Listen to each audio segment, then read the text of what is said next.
at 1:30. I want to give welcome to Candace and Sam for joining us after their summer holidays. The first item on the agenda is the approval of minutes from July 16th, 2024. Moved. Moved in second. All those in favor? Contrary minded?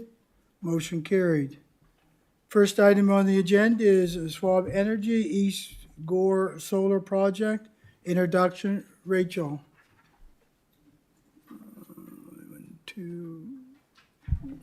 Thank you, Mr. Chair. So I just would like to introduce Sarah Rosenblatt. She works for SWEB, and she's going to be presenting on the East Gore Community Solar Project, and she's looking for a letter of support from council for the project. And just a note that solar farms are permitted on rural use land in the land use bylaw. Thank you, Rachel. Welcome, Sarah. Either or, whatever's easiest for your system, I can work with. Perfect. Yep. You can. Great. Hello, everybody. My name is Sarah Rosenblatt, and I am the Senior Development Manager at SWEB Development.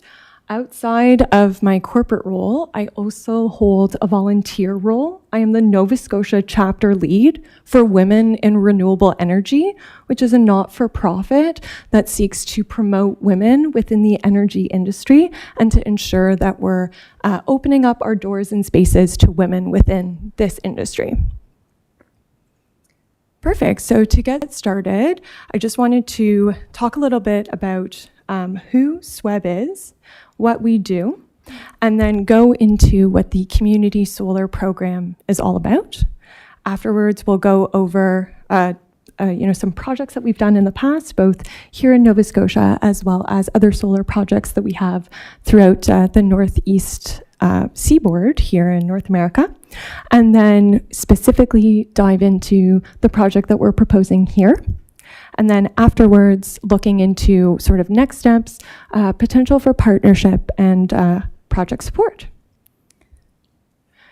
So moving into SWEB, so we are a renewable energy developer and operator. We own and operate all the projects that we develop. And not only are we located here in Nova Scotia, but we also have projects with existing community partnerships in New Brunswick as well as Maine. And we have newer projects that have come in Massachusetts and are currently working on development all the way through to Ontario as well as into New York. Our North American headquarters are here in Halifax, and most of the Halifax staff manage not only our projects here in Canada, but also a number of projects across the border in the US. And last but not least, SWEB's parent company is WEB, which is an Austrian company, and it's Austria's biggest community-owned renewable energy company. And within that, we have no major shareholders. So looking at Web Group at a glance, actually, we just had an all-hands meeting this morning, so I'm really pleased to say that our installed capacity has increased since last week when I made this presentation from 613 megawatts to over 700 megawatts worldwide. We are located across 8 different countries, 2 continents, and we have over 8,300 investors, 6,600 of which are shareholders themselves. The majority of our assets are wind, as you can see here. So we have 262 turbines. Actually, that number is now increased. We have 47 individual solar projects, and we have 2 small hydroelectric projects, which are located in Europe. So looking into SWEB specifically and our operational projects within the Maritimes, so we participated in the COMFIT program, and we actually had the largest proportion of COMFIT wind projects within the province itself. You can see them scattered throughout the slide here, from our St. Rose project up in Cape Breton, all the way down to our Black Pond project just outside of Pubnico. So we also participated in New Brunswick's LORES program with projects throughout the province of New Brunswick, and we had 3 different community members. So that's the most that we've seen here in terms of shared ownership. We've also continued our development of wind and solar throughout not only the province, but additional provinces and into the US. We always like to highlight our partnerships, and something that was really important to us is our First Nation partnerships. So a great example of that is our Woodstock First Nation partnership on our Wisconsin project. That's located just in New Brunswick, just outside of Riverside, Albert, if you're familiar with the area. And that included a full bursary program as well as an installation of a small solar PV array within the community itself. Last but not least, the Comfort projects that are operating here within the province include partnerships with local partners, and they represent local community investment, and those are normally through different CDIFs. So just some background within SWEB's North American solar experience. These two projects I personally was the PM on and was there all the way from the initial landowner meeting right the way through to our commercial operation handover. So we have two projects. They're located in Massachusetts. The first one is our Brookfield project, and it's to the upper portion of your screen. Our Brimfield project is to the lower portion of your screen. The Brookfield project is 5 megawatts, and the Brimfield project is 2.5, totaling 7.5 megawatts DC together. I say that because they're in relative proximity to each other, about 16 kilometers as the crow flies from one to the next. They're on privately owned land that we leased out from local individuals, and they were also projects that were awarded through Massachusetts' SMART program. So that's the Solar Massachusetts Renewable Target Program. In addition to that, these projects are also under Massachusetts' Community Shared Solar Program, and that means that they allow subscribers who live locally to get a discount on their energy bill. So this program, the SMART program, was heavily studied by Natural Resources and Renewables, the Nova Scotia department, who are currently running the NOW Community Solar Program. I sat in on a number of stakeholder engagements with the department to go over my experience specifically with this community solar program that has proven to be very successful in Massachusetts thus far. What's really nice about both of these arrays is that from an operations and maintenance perspective, we actually use sheep and we hire a shepherd to herd our sheep. It's a great way to have very low impact landscape maintenance. It's a natural way to do things. And the sheep that are raised are brought to harvest. We actually have a full news release on our website about our partnership and our plans to continue with essentially what we call solar shepherding in the future. Last but not least, with our Brimfield project, so the project to the south, it's a bit hard to see here, but you can see the difference in the vegetation, and that's because we went and planted natural and native flowers and plants and grasses to ensure that we were getting the most out of the pollinators within the area. It's a fairly heavy agricultural zone in the area that our Brimfield project was, so we wanted to ensure that we were also moving the pollinator agenda forward. So into the community solar program itself, I'm sure you folks have heard of it by this point, but it's essentially an initiative that is being released by Department of Natural Resources and Renewables to increase the development of solar projects across Nova Scotia. The projects themselves need to be distribution connected, so they can't be connected at the transmission level, which means that they're normally smaller in nature. The program actually requires that a minimum project size be 0.5 megawatt and a maximum project size be 10 megawatts AC. So you're looking for something in between that.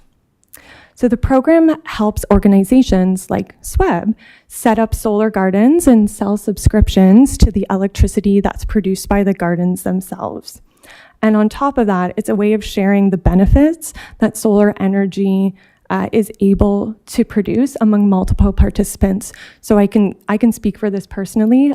My roof at my home, it's not large enough to have rooftop solar, and we don't have enough space in our backyard to have ground-mounted solar. So I would look to become a subscriber to ensure that I'm still receiving number one, a discount on my bill, which is great, but also receiving green electrons for my own home usage.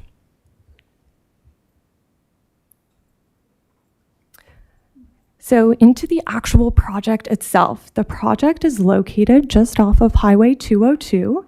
It's northwest of Cheese Factory Corner. The project is looking to be at maximum 3.2 megawatts AC, and this would be comprised of specifically fixed tilt racking. So we wouldn't be considering a single or dual access tracker here. Whatever gets placed on the land will stay and it will not move whatsoever. This would be about 15 acres worth of land within the fenced area itself to get to 3.2 megawatts AC. The parcel is privately owned, and we've also completed our wetland and watercourse delineation.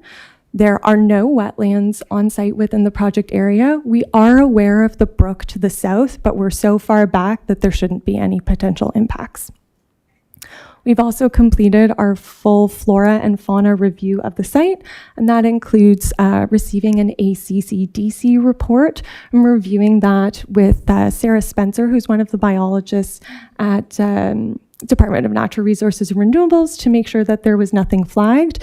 She basically gave us the clear for the project site. However, she did note that there are occurrences of black ash and bat hibernacula, but they are outside of our project, outside of our parcel, simply within a 5-kilometer range. So the reason why this site was selected is based on a number of factors. And first and most importantly is the proximity to the distribution line that actually has available capacity. So a number of the distribution lines across the province are simply tapped out, and that's either because there's too much generation that's already on them from the COMFIT days, or we're seeing that a lot of the substations across the province, are going through updates and upgrades, which means you cannot connect to the feeders as they currently stand on a distribution side from a generation perspective until those upgrades are completed. Timelines for those upgrades, we're talking years, anywhere from 4 to 6 potentially, and that's all based on how quickly Nova Scotia Power can order the transformers, have the construction work, have it permitted, and then actually bring it into operation. Outside of the actual proximity to a line that does have capacity, we also take a look at the solar resource itself. Solar resource here within the province is actually quite high, which probably shouldn't be surprising given any sort of agriculture that you see within the region. On top of that, there's a fair setback and distance from any receptors in the area, which is something we also look for, and that's simply to make sure that there's no visual impacts that are being created from the project. Outside of that, we look to see, if there's any previous use on the land. We're fortunate enough, this area has already been previously cleared. I do have a slide at the very end that will show that on an ortho imagery. And then we also look to see if there's any existing infrastructure. So this site also has an access road that leads all the way into site and to where we would look to place this in the cleared field. That's great, which means we don't need to build any new roads. We can use the access road as it exists on site. So in terms of the project, what we're looking here for a timeline, we look to submit the project into the program at the end of this year. Application review will take 45 days. However, that does not include any additional requests for information. So if the department comes back and says, can you please add more in terms of your community engagement plans, things like that, that stops the clock. And so we need to make sure that we're allotting for any sort of back and forth that we have with them. So we expect to get a PPA award sometime within Q1 of next year, just to be sure that we're allotting enough time for any sort of back and forth that we may have. At that point, we'll then go into our formal detailed design and engineering. That would include a full-fledged geotech. We do have a high-level desktop geotech report that's already been completed. No red flags from that perspective, but to understand the engineering behind the racking, we would need to do full testing on site. At that point, we would approach for municipal permitting. So after speaking with some of the folks here, understanding that it's a development agreement that we would be going through. So we would approach once we have all of our studies completed, and then we would look to essentially procure our equipment. We would go into construction. The goal would be for spring of 2026 after wet season. It won't take overly long to construct a site of this size, anywhere I'd say from 6 to 8 months from start to finish, and then we would look for commercial operation at the end of 2026. So a little bit about our proposed partnerships and benefits. So we're currently working with a number of First Nations to establish a partnership, and what we're hoping to do is have one, if not multiple, First Nations have majority ownership on the projects here. We will also be allocating a modest amount of funds to a host community benefits program. We would look for more details from the municipality as to what you would like to see. We don't intend on forming a formal CLC for this. We would simply have it as part of the benefits agreement and sort of what you're looking to do. We can either, structure it in certain ways, have an annual payment, a biannual payment, so on and so forth. We also are planning to have a discussion with a lot of local businesses. This has actually already begun. The direct abutter to this project owns a quarry, and we've already discussed with him about using local resources on site. If we can keep things local, we would prefer to do that.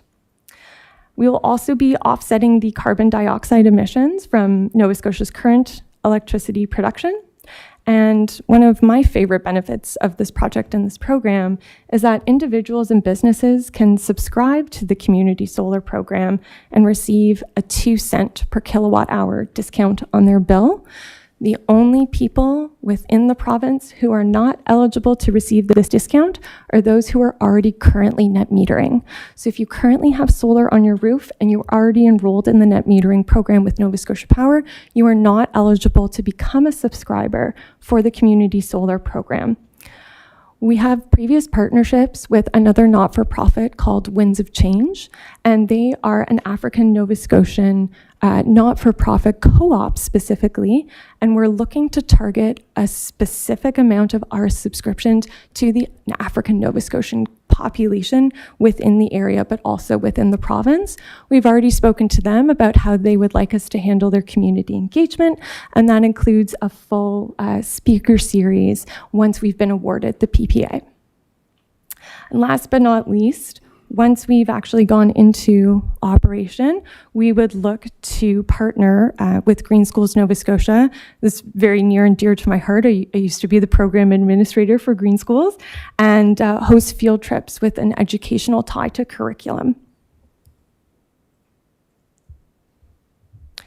So a little bit about the community and municipal support. So all the projects that are going into the Community Solar Program require that the applicants provide some form of community and municipal support for the projects that they submit. So to get ahead of this, we held an in-person public engagement session on July 30th from 5 to 7:30. It was a drop-in style. For this area, we actually found it was pretty well attended with about 20 attendees. Outside of that, I've also been on site with a number of folks who live in the area to tour the essentially the fenced area on site, talk about how far away it is from their potential homes, discuss some of the recreation that they use the site for right now, whether that's ATVing, biking, things like that. And on top of that, a lot of the feedback we received was really positive, more so that folks in the area are really interested in becoming subscribers and receiving that discount on their bill. So what my ask is of the municipality today is we have received letters of support for our other renewable energy projects in the past and believe that this is the best way to show municipal support. So I ask for a letter of support for the project in general. Again, this isn't looking for an approval, but rather that the municipality is supportive of solar in general. So with that, I've left all of my potential possible information on this next slide. If you've got any further questions outside of this, I'd be more than happy to discuss. I've also included a link to our project website as well, which has pretty much all of the information that I shared with you today. And there we go. So I was about to say, if we scroll all the way down, you'll see that ortho imagery base layer. So you can see where the majority of the clearing, yes, exactly, where the majority of clearing has been densely cleared and then has been partially cleared to the southern section of the area within the fence. You can also see the access road as it exists, and that would be the access road that we would look to utilize. And with that, thank you for your time. Thank you, Sarah, for the presentation, very enlightening. Warden Rolson would like to ask you a few questions, make some comments.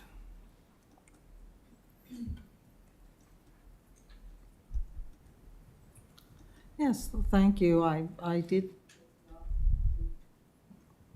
and I did attend the public presentation.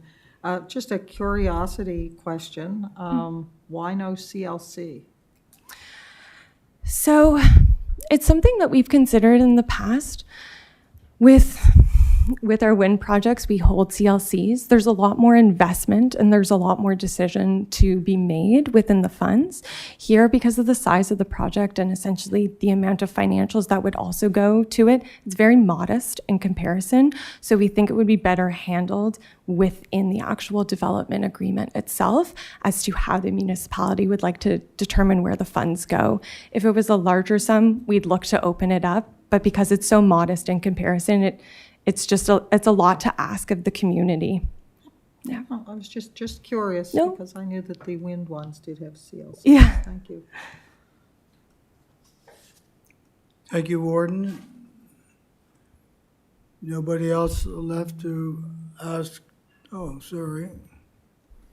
Councillor Perry. I'll move that we send a letter of support for this project. It's moved in second that we send a letter of support on this solar energy project. All those in favor? Let's go to the vote. We'll go to the vote.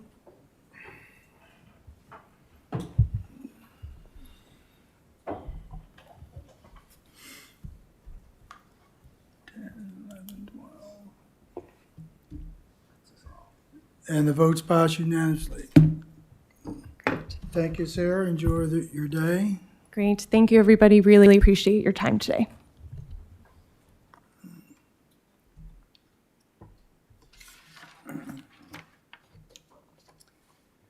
Next item on the agenda is PLN 24-006, Convent Lane Townhouses Incorporated, a substantial development agreement amendment and MPS housekeeping amendment. And Debbie's doing that, so you can begin when you're ready.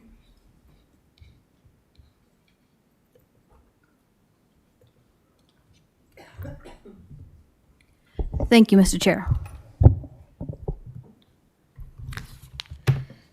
So the applicant is Convent Lane Townhouses Incorporated. The property is located on Convent Road or Rosary Lane, here shown on the subject as a subject property. The size of the subject property is 0.5 hectares.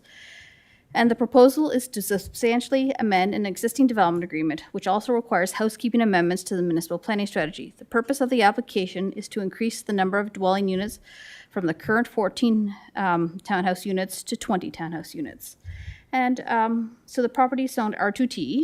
The neighboring lands, we have Village Core zoned lands where the water tower is, the Corridor Community Options Society, here those lands are zoned Village Core, and the E.H. Horn Preservation Society, their lands there are zoned Village Core as well. And then there's some undeveloped land to the north and to the west that's zoned R2.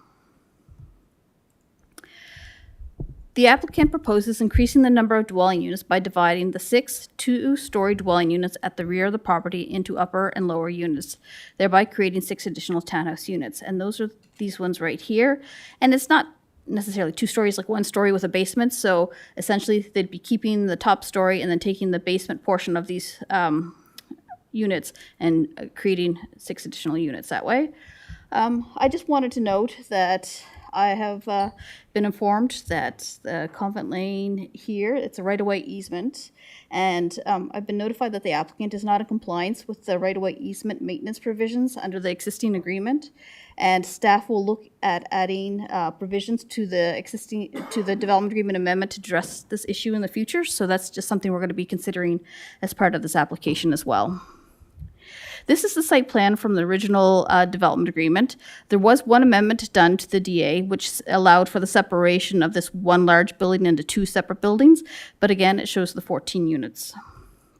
Some subject property photos, so this is just the entrance of the subject property. This is the 6 units at the rear of the property.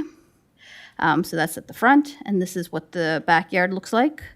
And then right now, there's currently one stairway in between the two buildings, but the applicant is proposing to add another stairway here and possibly another stairway here, and then put a walkway through the back so that those basement units could be accessed.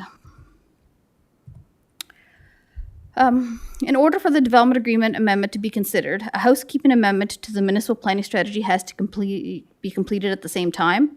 A policy is required to be added to the medium-density residential neighborhood MR designation that permits council to consider development agreements in the townhouse R2T zone.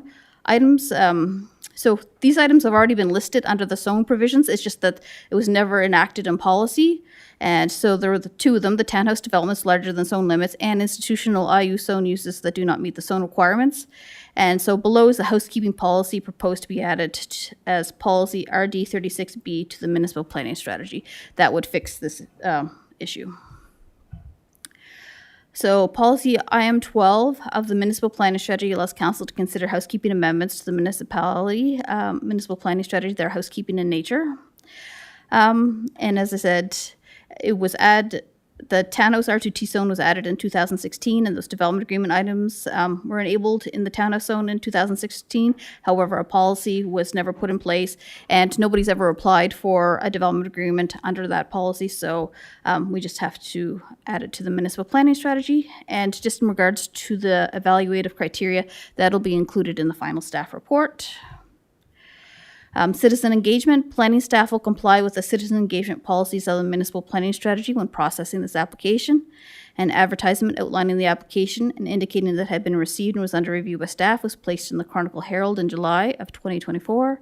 A public information meeting is not required for housekeeping amendments to the municipal planning strategy, and it's also not required for development agreements.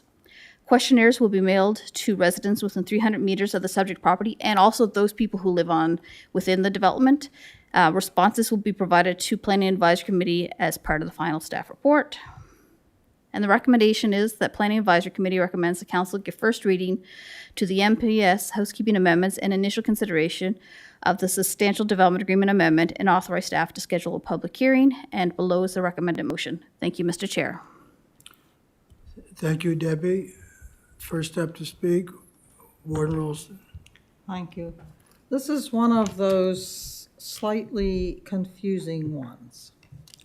If we do not do this MPS amendment, and you can call it housekeeping or minor or whatever you want, it is an amendment to our municipal planning strategy. And it will affect this zone everywhere in the municipality, not just this development. If we do not change the MPS, we can't do this. That's right. So I just want that to be very clear. These are two separate things. We need a plan amendment, which is not appealable. If we choose to change it, it's not appealable. If we choose not to change it, it's not appealable. If we change the MPS and for some reason decide we don't want to proceed with a development agreement, that would be appealable. I just wanted to make sure everybody was kind of aware of that. The secondary thing is, and I just find it interesting that these buildings are they're not building anything onto them or making another building to add apartments. These are existing apartments where people are living that they're going to go in and now make them smaller by turning single apartments into 2 apartments, and I have no idea how the folks living there feel about that. I have no clue. Or whether they'll be rent-evicted, or, you know, how that would work. But that does give me a little bit of concern. So I guess those are just my comments. I'll listen to the discussion and see what folks think. And I'm just also going to add that if this developer is not complying with the current development agreement around maintenance of the road, and we want to address that in regulation perhaps in the new one, what would make us think that the developer would comply with that if he is not already complying with the current one? Thank you.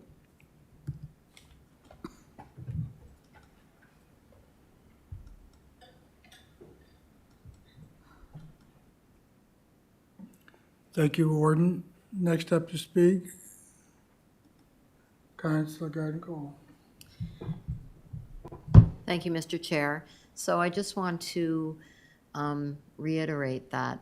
So they are taking two-level apartments, two-level dwelling units, and making them into two one-level dwelling units. So you, Mr. Chair, yes, the units at the back, they're like one level on the front, but they have stairs down to the basement. And so what they want to do is to keep that front looking the same. It's just add walkways to the back so that they're only the single level, and they create basement units essentially. And close them off. And close them off, yes.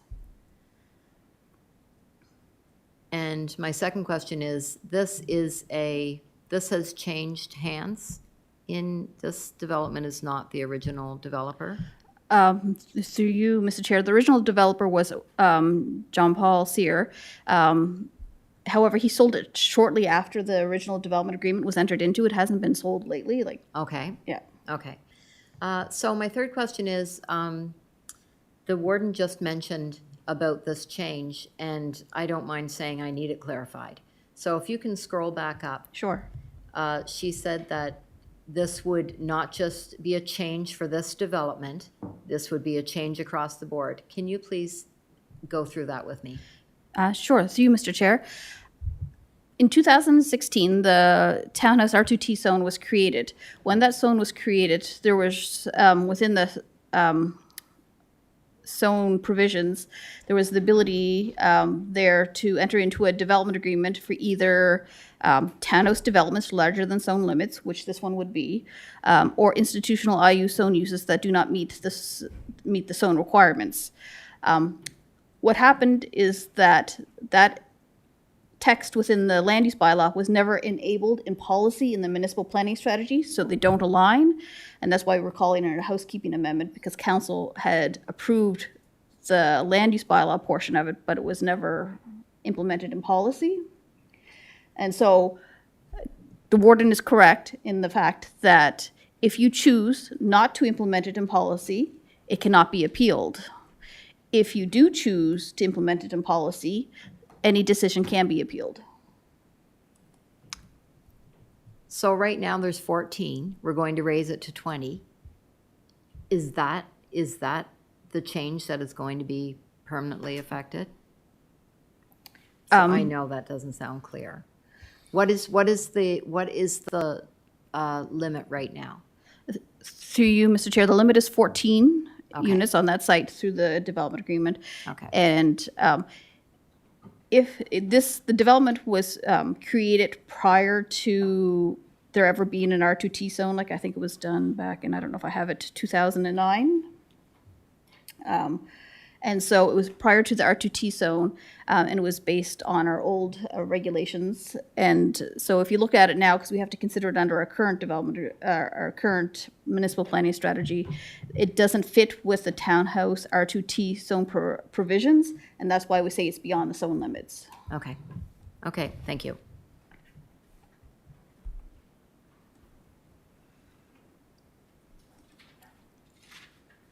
Thank you, Councilor. Next up to speak, Councilor Perry. Thank you, Mr. Chair. Through you to staff, if you could just scroll back to the pictures for a second, Debbie, please. Oh, sorry.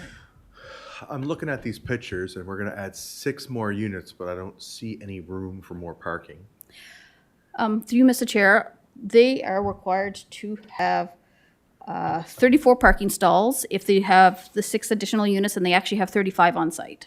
Okay, because it just looks like in that picture there, there's like 1 or 2 per unit up top, and I didn't really see where there was any at the bottom, not being familiar with the site. The other thing I look at is that picture of the typical backyard. So the people on the upper level will have no access to a backyard now, correct?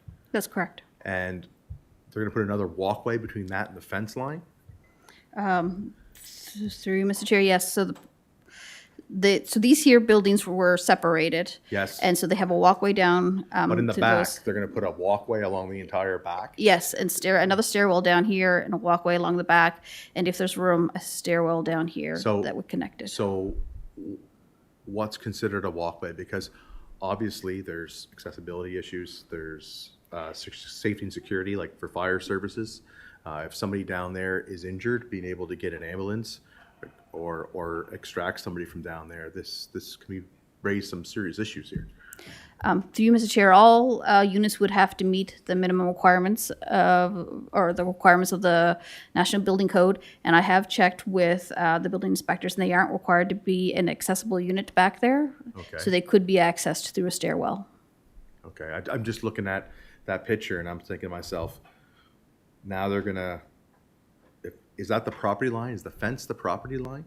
Pretty much, it's tight back there, yeah. So you're pretty much building your walkway to the property line, which looks like the property line is a runoff ditch. It just seems pretty tight. Raises some questions for me. Thank you.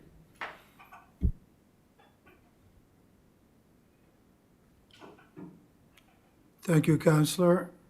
Next up to speak, Counselor Rhino. Thank you, Mr. Chair. Well, for me,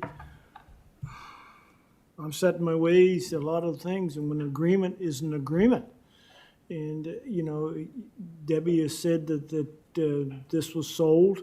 The new owner would have been aware of the previous agreement. And to me, agreement's like a handshake, and you honor that through. But what's got me concerned, if there's not much room going up in that, off that number 2. That lane is small. 2 cars can meet, but I mean, you gotta be some careful. And when I went up there the other day, there was a group of children from the daycare walking up there, and we you know, there's no way 2 vehicles. It just didn't seem safe to me for that road.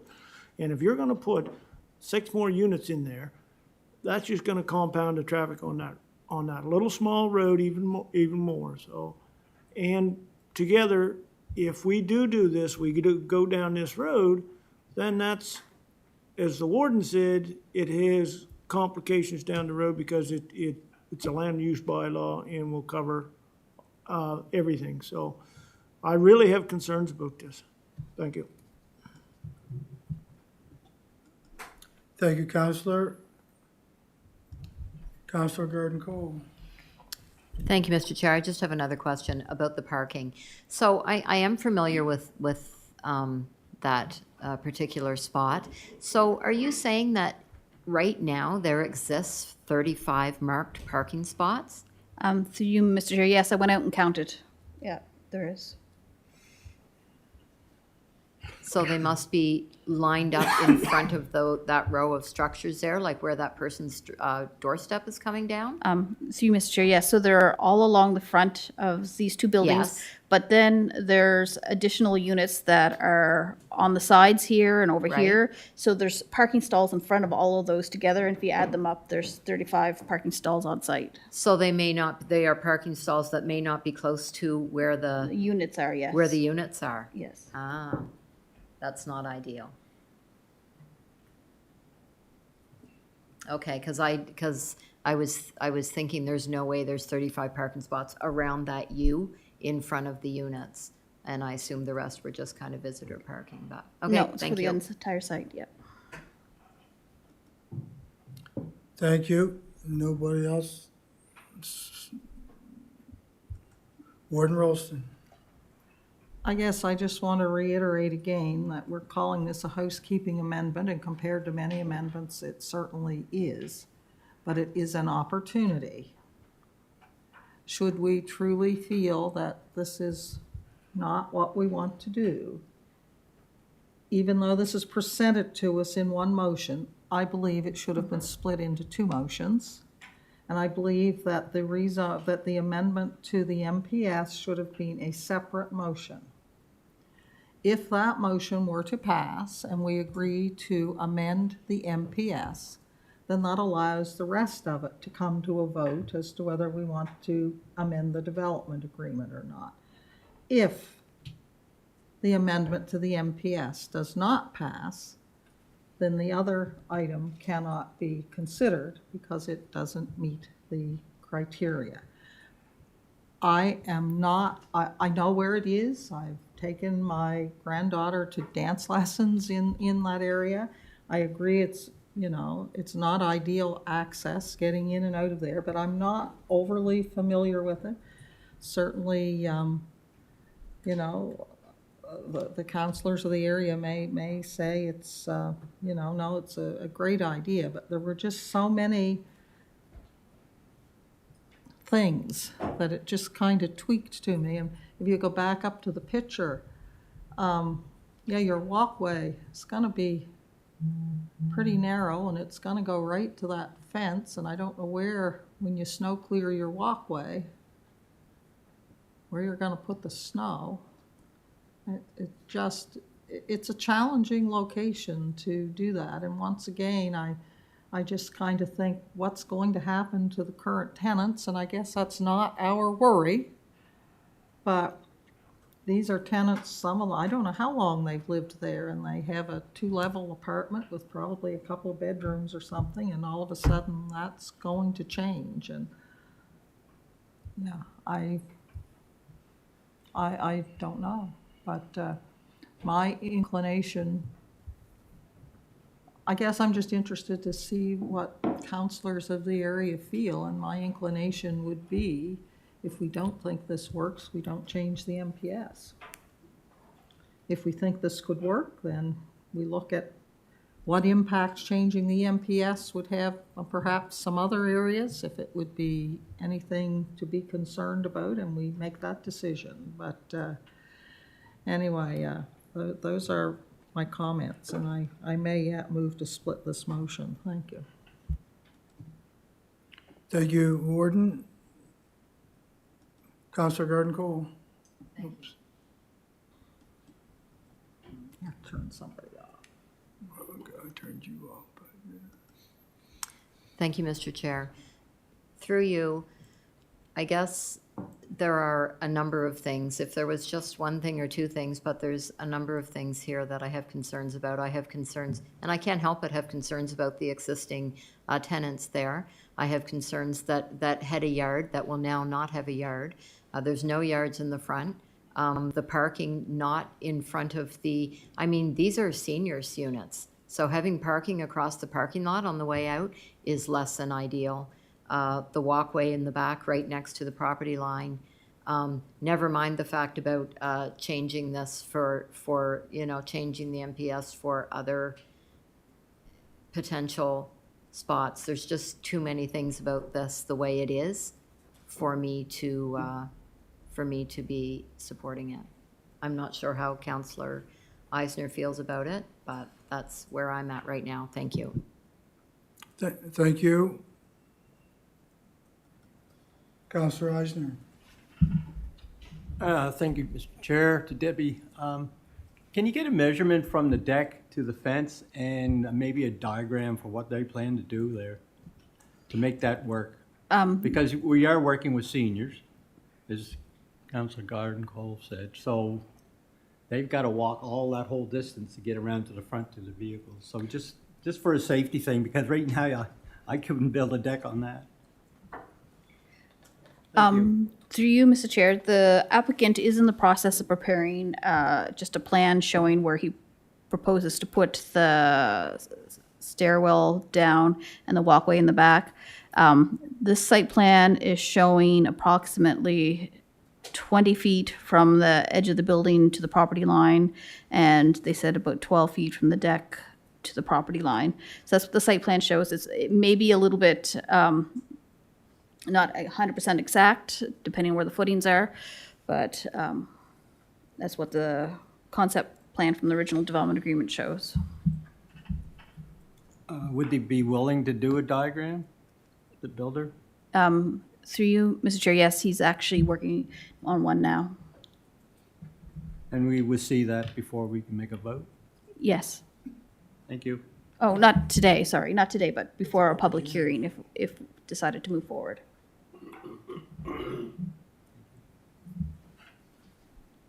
Is that all, Counselor? Thank you. Thank you. Warden Rolston? Just for clarity, we would not see any diagram before we would be voting to change, make the amendment to the zone. Is that correct? Through Mr. Chair, the way that I have it done is that we'd be both considering them both at the same time. So you don't have to approve the amendment to the municipal planning strategy today. You can do them both at the same time. So you'd have it before you did second reading of the municipal planning strategy housekeeping amendments. So what we're looking today is a recommendation to council for first reading of the MPS housekeeping amendments and initial consideration of the development agreement. Could I ask if we could have that motion split in two to deal with the MPS in one motion? And then the development agreement in a second motion? Yep, that's fine. That, to me, would make things a little bit clearer, and I don't presume to guess how it would go. And there would still have to be, there would not have to be any public consultation on this change to the MPS? Through you, Mr. Chair, no, because it's considered a housekeeping amendment. Council already approved in 2016 the premise for having it there because it's already enabled, the provision's already there in the land use bylaw. It states that you can do this in the land use bylaw. It's just that when we then go to the municipal planning strategy, that's what I have to present to council is the policy, and there's no policy there to back up what's in the land use bylaw. So that's why we were considering it a housekeeping amendment, because it's already enacted in the land use bylaw, but there's no policy to enable council consideration in the municipal planning strategy. Thank you. So do we need a motion to split this into two motions? Shouldn't it? No? No. I think we can. Okay. Thank you, Warden. I'll go to Counselor Tingley. He's on. I have a question through the chair to staff. I'm not sure if this is relevant or not, but what will be the size of the unit downstairs and upstairs once this is done? What is the square footage? I think they say 20, I don't know if that's 26 by 40. So they'd be the same size, the top unit and the bottom unit. I've had a tour of one of them when they were initially built, and the top unit has the living room, kitchen, and the two bedrooms. And then the bottom units, then they had the stairwell down, and the bottom units had a third bedroom, and then a large rec area and the laundry facilities. And so I imagine that the applicant would have split it up so there'd be one bedroom downstairs and maintain the two bedrooms upstairs, and then the rec room area would be changed into a living room area and the kitchen at the back where there's no windows. But we don't know the actual square footage of the downstairs and the upstairs? Yeah, it's 26 by 40 approximately on both levels. I don't know. Can you do the math off the? 1040. 1040 on both levels? Yes. That's the measurements that are given here. I haven't looked at the building permit to confirm, but that's the measurements that are given on the concept plan. Okay. And second question, are there heat exchangers in there, in those units? You, Mr. Chair, talking to the building inspectors, there has to be a wide variety of things that would occur to make those units into two separate units. You need the fireproofing in between both floors. You need to have, they each have to have their own air filtration system or whatever it is, HVAC system. And there's a few other things that they have to do. And then they'd have to deal with the staircase, I guess, because the staircase would go nowheres. So they would have to figure out what to do with that as well. So there are some upgrades that would have to happen to each of those units. I can't recall, it's a long time since I was in there, but I was in there when they were being constructed as well. And my memory was not that each unit was 2,000 square feet in total, up and down. But maybe they are that size.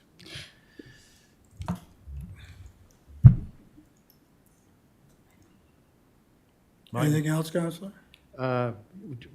Just, my initial concern is I really don't know what I'm dealing with here as far as square footage and what we're doing here. My impression was these were fairly small units to start off with. And now you're creating these small units where people got, seniors have to make their way down to the back on this walkway. It just doesn't seem like a very good situation to me, but that's my only comments for now. Thank you, Counselor. Counselor Eisner. Thank you, Mr. Chair. Just one more question to staff. Does an EMS or fire department have to weigh in on this? Through you, Mr. Chair, we can ask for comments from the local fire department. However, we go with it's under the building code too, how these units are accessed. And as long as they meet the building code regulations, that's what we follow are the building code regulations. So as I mentioned, as long as they meet the access requirements under the building code, then they can be approved. And also the municipal planning strategy and land use bylaw don't deal with who lives at an apartment. We don't have, we don't say that something's just for seniors if it's a rental. It's open to anyone because we know that changes over the years, the demographics of a housing facility. So it may be seniors currently, but who's to say in 20 years' time there's still seniors that are going to be living there. So we don't regulate who lives there, the type of tenure or the population that's staying in there unless it's an actual assisted living facility, and then it comes under a different regulations. That's all, Mr. Chair. Thank you, Counselor. Counselor Rydell. I would move that we do not enter into doing anything with the development agreement and honor the original one.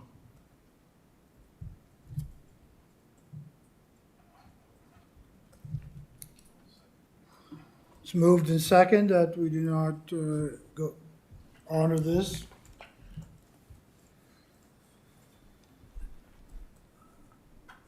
Counselor Garden-Cole, you were on before the motion, so I'll give you some leeway.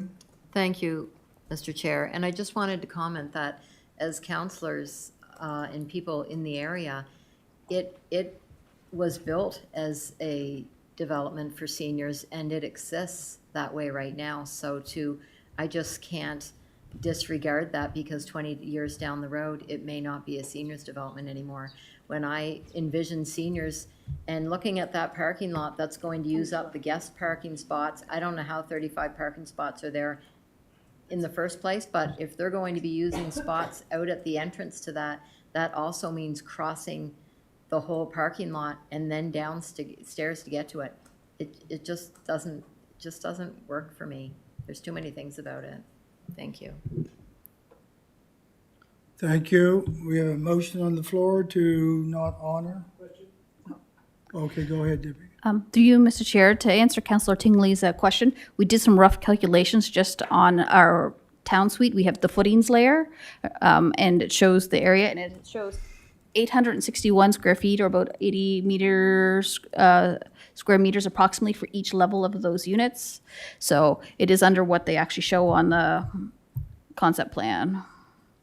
So it's 861, so I'm not sure if that helps or not.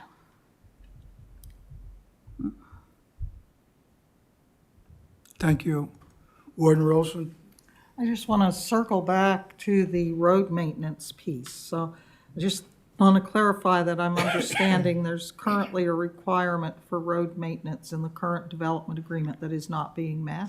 Through you, Mr. Chair. So back when the original development agreement was entered into, as part of that development agreement, the council put in a requirement, because we owned the right-of-way easement at that point in time, a requirement for the municipality and the property owner to enter into a road maintenance agreement. A road maintenance agreement was entered into and registered on the land, but as far as I understand, that the terms of that agreement were never fully complied with. There was some work done. I can't say there was never any work done, but there was some work done. But I can't go into details about what was actually, how much of it was completed, how much maintenance was actually done compared to what the maintenance agreement has stipulated.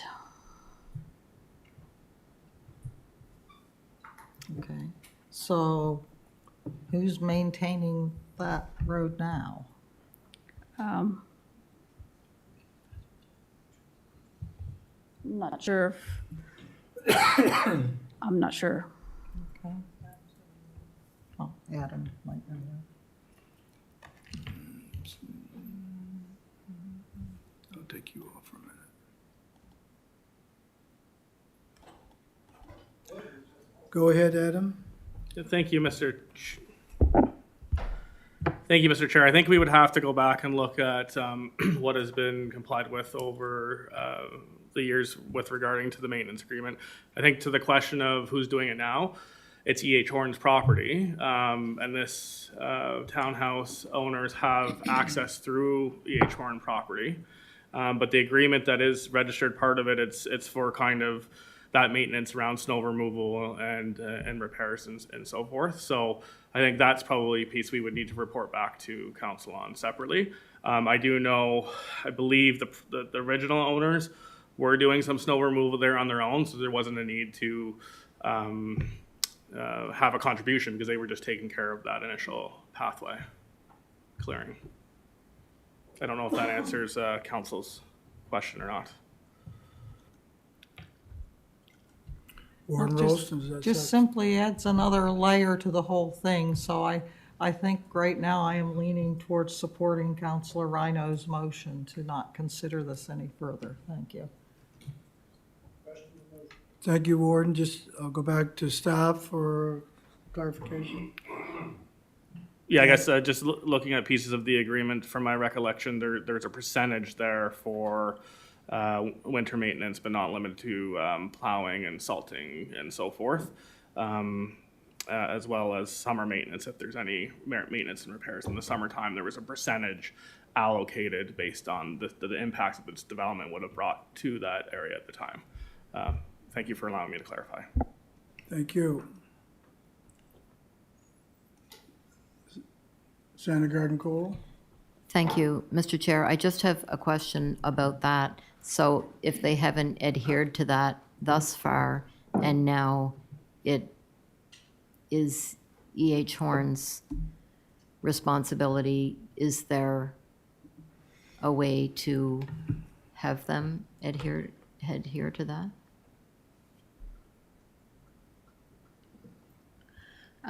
Through you, Mr. Chair, that'd be more of a legal, oh, sorry. Go ahead, Adam. Yeah, through you, Mr. Chair. I think I'd be cautious to say that they've never adhered to it. I think staff would need to take that piece back, look at previous invoices, and see if funding's been collected over the years. So there's a caution there. I don't want to say they never have, but I do know there were points where there were some discussions with that previous, or the current owners, I should say, so. Thank you. Councilor Garden Cole, is that satisfying? Yes, thank you. Going to go back to Councilor Rhino for the clarification on his motion, so everybody understands. That we not enter into redoing the development agreement Or changing the MPS. or changing the MPS to match it.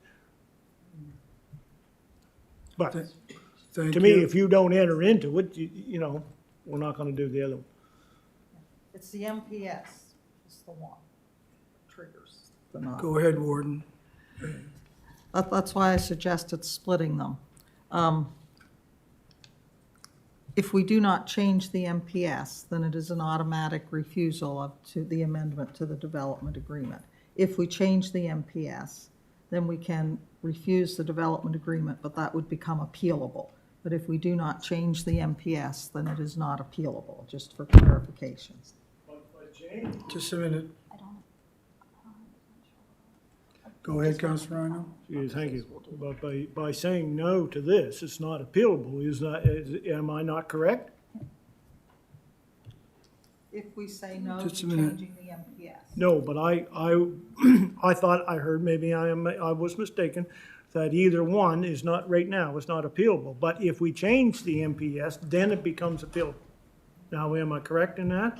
So either one is not appealable. So we can deny going back and amending that development agreement, and that's non-appealable, correct? Is that correct? Rachel? So just, you can refuse the MPS, that's not appealable. If you approve the MPS, the development agreement aspect is appealable.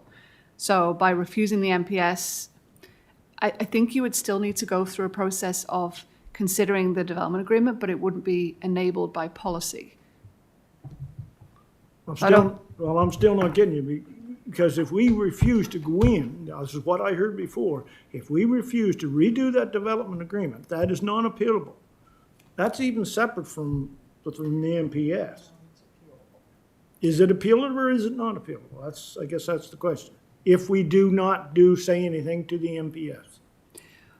We maybe need to seek some legal advice on that, but my understanding is that someone can appeal a development agreement, but if you don't amend your policy to enable that development agreement, then essentially, there is no ability to apply for that development agreement. But we'd need to seek some advice on that. So then would have to, if I may, then I would have to add to my motion that we do not seek approval to change the MPS. I don't know who seconded that second one. Councilor McPhee, you agreeable? Would you agree with that if I did that, Mr. McPhee, Councilor McPhee? He's agreeable. So I move that we do not, as an addition to what I first, not to amend the MPS. Thank you. Celia, you want to speak? What I was going to recommend. So if the intent of your motion is to get to a point where you are not approving moving forward with the development agreement amendments, you do have to amend your MPS.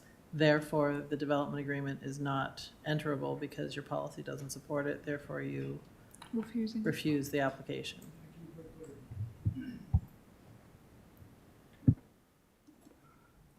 You're okay with that, Councilor Rhino? Yes, I made my motion, and then I think it was seconded to include the vote. It's moved in second on the Councilor Rhino's motion. Question being called, we'll go to the vote.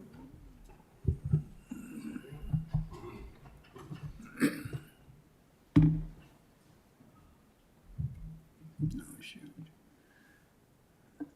Oh, I made a mistake. How do I make a change? I don't think you can. Oh, okay. And the motion is passed 11-1 with myself making a mistake and going the wrong way. Oh, I'm offended. So I apologize for that. I'm offended. But I'll live with it. Thank you, Debbie and Rachel and Adam and Kim for clarifying all that for us. So we have to move on to the next one, I hope.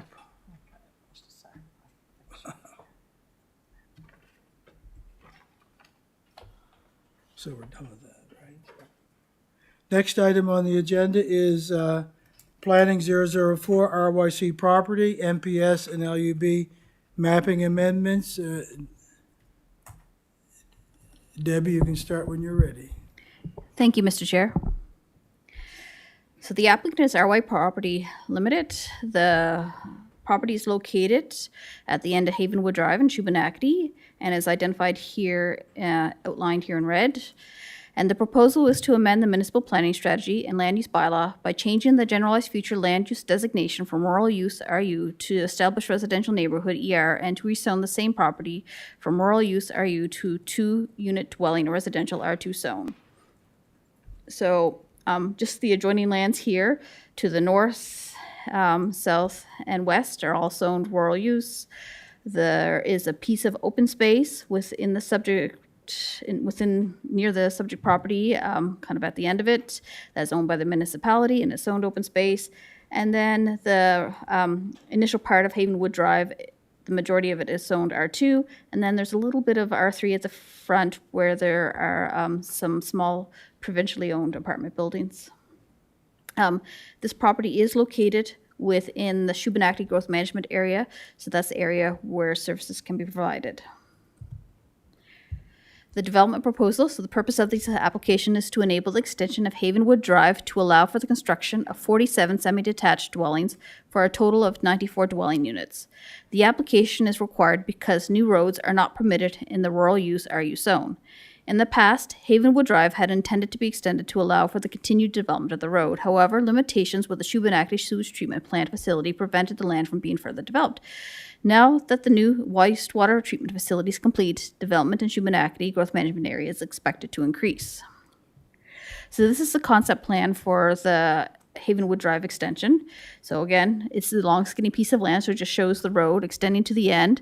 There's a proposed turning T that would have to go all the way to the edge of the property here, just for clarification, that would have to extend to the edge. This is the land that's owned by the municipality.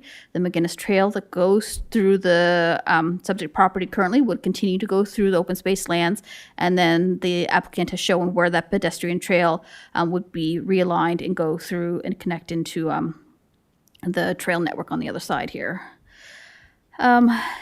So as per the subdivision regulations, you have to provide connections to adjoining lands after a certain length of road. And the new proposed extension would have to be paved with a proposed sidewalk. So here's just a satellite image of the subject property. Again, this is the open space parcel. You can kind of see the McGinnis Trail going through the subject property and then coming back down onto our lands, and this is the beginning of Havenwood Drive. These are the draft amendment maps. So this is the draft generalized future land use map, and this is the draft amendment map for the land use bylaw. Since the initial development of Havenwood Drive in the late 1980s, subdivision bylaw regulations have changed. The developed portion of Havenwood is a public gravel road owned by the province. Under the current subdivision bylaw regulations, the proposed road extension will be a municipally owned paved road with a sidewalk. If the application is approved, bylaw F100 local improvements charges bylaw could be used to pave the gravel road portion of Havenwood Drive. And I should note that a letter was actually sent from the municipality to Nova Scotia Public Works inquiring about the possible takeover of the initial portion of Havenwood Drive. So there may be other options there as well in the future. And this is just a picture kind of from the end of Havenwood Drive of the subject lands and then of looking back on Havenwood Drive down below. Policy IM11 of the Municipal Planning Strategy is the policy that permits Council to consider the proposed mapping amendments. East Hants Council has to determine if the proposed application is in the best interest of the municipality. The Municipal Department of Infrastructure and Operations has indicated that the lift station that services the current residents on Havenwood Drive will most likely have to be upgraded if the application is approved. The Shinekto Central Regional Center for Education projects that there could be a total student yield of 47 new students from the proposed development. These projections do not exceed the capacity of the local school system. Nova Scotia Public Works has indicated that they do not have any traffic-related concerns regarding the proposed development. Shubenacadie Fire and Emergency Services have not commented on the application. The proposed development is within the Shubenacadie Growth Management Area and will require fire hydrants placed in accordance with the municipal standards. In addition, the results of the fiscal impact analysis summarizes that the fire department may receive $54,332 from the fire rate annually. Nova Scotia Power has commented on the proposed application and has indicated that they do not foresee any issues servicing the new development. Under the current subdivision bylaw regulations, a maximum of 100 lots may be created on one road access to a collector or arterial road. The current regulations do not limit the number of dwelling units that may be constructed.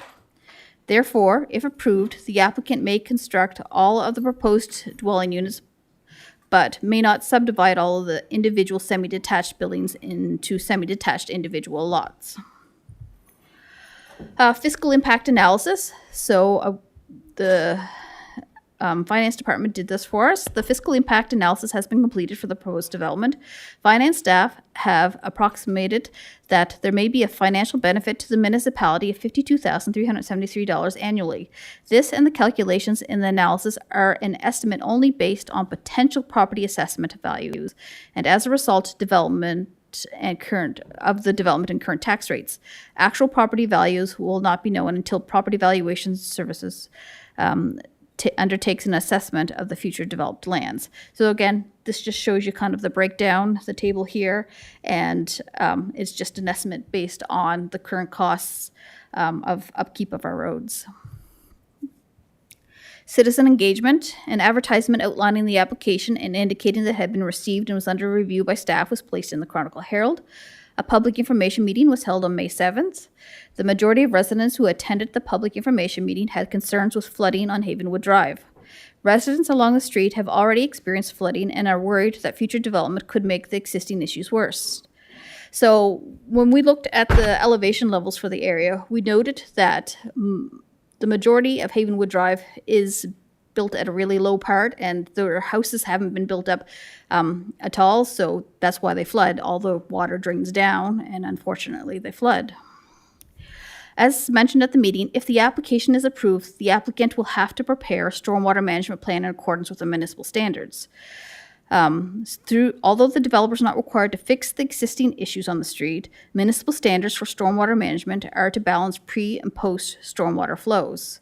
So, in other words, he shouldn't be able to make the issues on the street any worse. Citizen engagement. A questionnaire for the application was mailed to residents within 300 meters of the application site. There were 75 questionnaires mailed and 9 responses received. Respondents identified drainage and flooding as their major concerns. The second issue is the condition of the existing road. If council wishes, again, I mentioned the local improvement bylaw. However, as you're aware, there has been a letter sent to Nova Scotia Public Works. A public hearing notice will appear in September 11th and 18th editions of the Chronicle Herald. The notice was also posted on the municipal website and on social media. And a public hearing notification letter was mailed to property owners and residents within 300 meters of the subject property, indicating the time, date, and location of the public hearing. So the recommendation is that Planning Advisory Committee recommends the council give second reading and approve the mapping amendments, and below is the recommended motion. Thank you, Mr. Chair. Thank you, Debbie. First up to speak, Councilor McPhee. Thank you, Mr. Chair. Yes, just like to ask staff if they could clarify today exactly what we're doing with the motion if we pass it today, so that people like myself and anybody listening there would clearly understand. You, Mr. Chair. So the motion that's coming forward today is from Planning Advisory Committee. So this is the final staff report from staff, and we're recommending that council give second reading and approve the mapping amendments.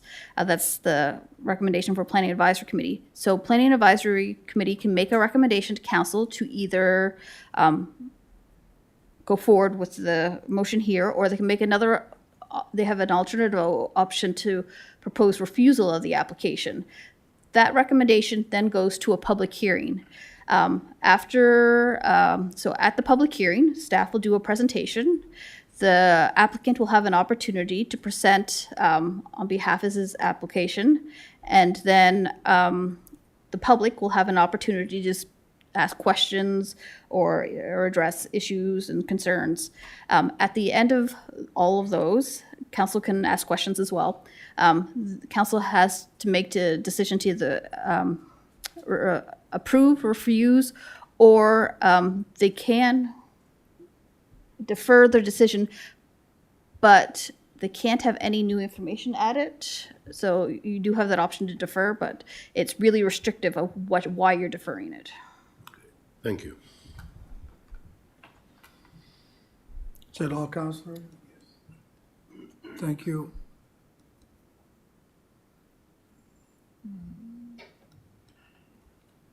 Counselor Musa. Yeah, thank you, Mr. Chair. Debbie, you mentioned about something about the road being, we sent a letter to the province to take over the road.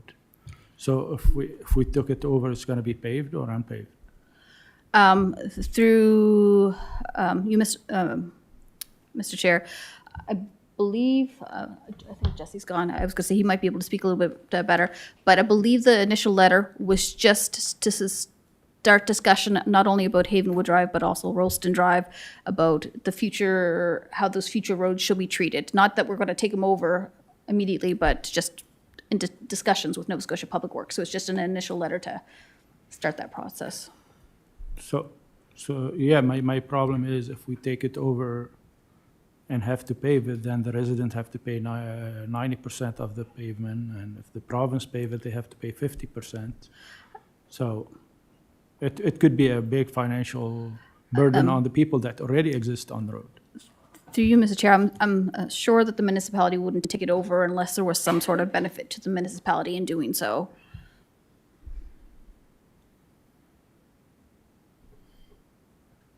Okay. Thank you, Counselor. I'll skip ahead to the CAO.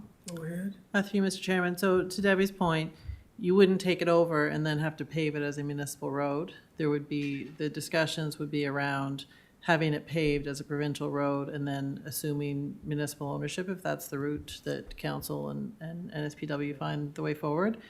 The residents of Havenwood who would benefit from that paved road would have to pay the local improvement charges associated with it, but it would be much less if it was a provincial road through the provincial program.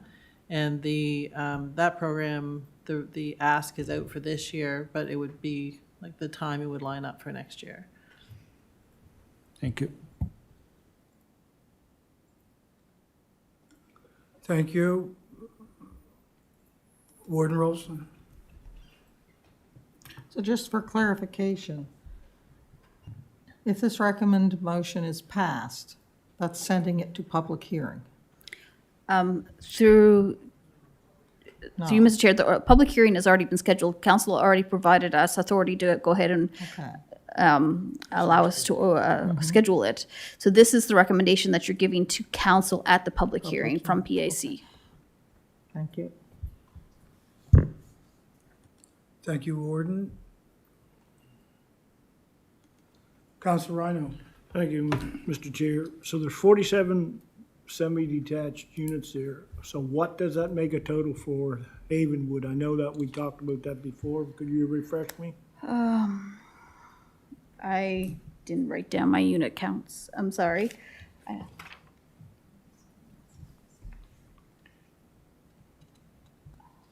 I believe there were over 20 units already.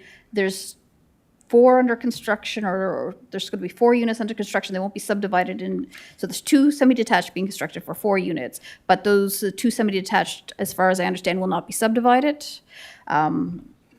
So you're probably getting close to 30 units on the beginning of Havenwood Drive. But not all of those 30 units create lots because some of the semi-detached aren't subdivided, and then the apartment buildings have more than 1 unit in them. How many lots on Havenwood Drive with this here? Sorry, I don't have that information off the top of my head right now. You know, I guess that we're getting back to how many lots and how many dwelling units? Currently, it's less than 100. Okay, so that's what I wanted to know. Yeah. Is it less than 100? And it is in the past, maybe I've heard, whether it's complete or not, that they may be looking for an apartment building on this too? Or is that not part of this right now? Through you, Mr. Chair, this is not, an apartment building is not part of this application. But has there been talk about in future possibilities? I can't discuss anything that's not a public application. Okay, thank you. That's all. And how do we protect the residents' concerns about water? Will that be a lot grading plans through the developer, or how do we address those concerns for the residents that are currently there? Through you, Mr. Chair, as I stated, during the tentative subdivision process, if you're going to extend a road, you have to do stormwater management plans for the subdivision. And without doing those engineered drawings, we don't know if, for example, the pond, what are they called? The catchment ponds for water will be required, or how the lots will be graded. So you need a stormwater management plan at tentative subdivision approval stage. That will have to be in compliance with our municipal standards, and our engineers will look at that as well. If the road is still owned by Nova Scotia Public Works, they'll also be looking at that. And the other thing is each lot will then be required to do a lot grading and drainage plan once the lot itself is being developed with a building on it. So we currently don't know how the developer's gonna do that, is that what I'm hearing? Through you, Mr. Chair, yes, because they don't have to do it as part of this application process. It's part of the tentative plan of subdivision process. But with all due respect, you're asking us to make a recommendation to a public hearing on this process without knowing full well how we're gonna deal with the water situation. And that, to me, brings up some issues. Thank you. Thank you, Counselor. Counselor Garden Cole. Thank you, Mr. Chair. Yes, my concern is as a lot of residents, is the water issues that they currently have, which I think Councillor McPhee has attested to previously. So understandably, they're concerned about how this is going to impact them further.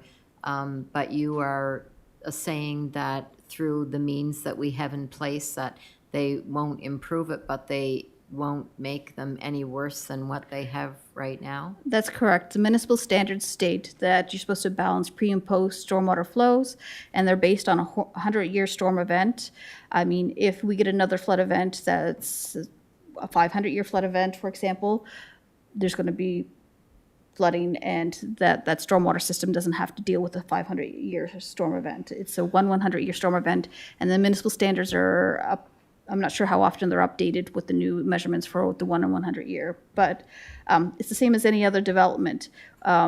Those engineer drawings are not required until tentative plan of subdivision approval is being sought, and at that point in time, they have to comply with their municipal standards. And as I mentioned, our engineers don't approve the plans, but they do review the plans to ensure that they're in compliance with those municipal standards.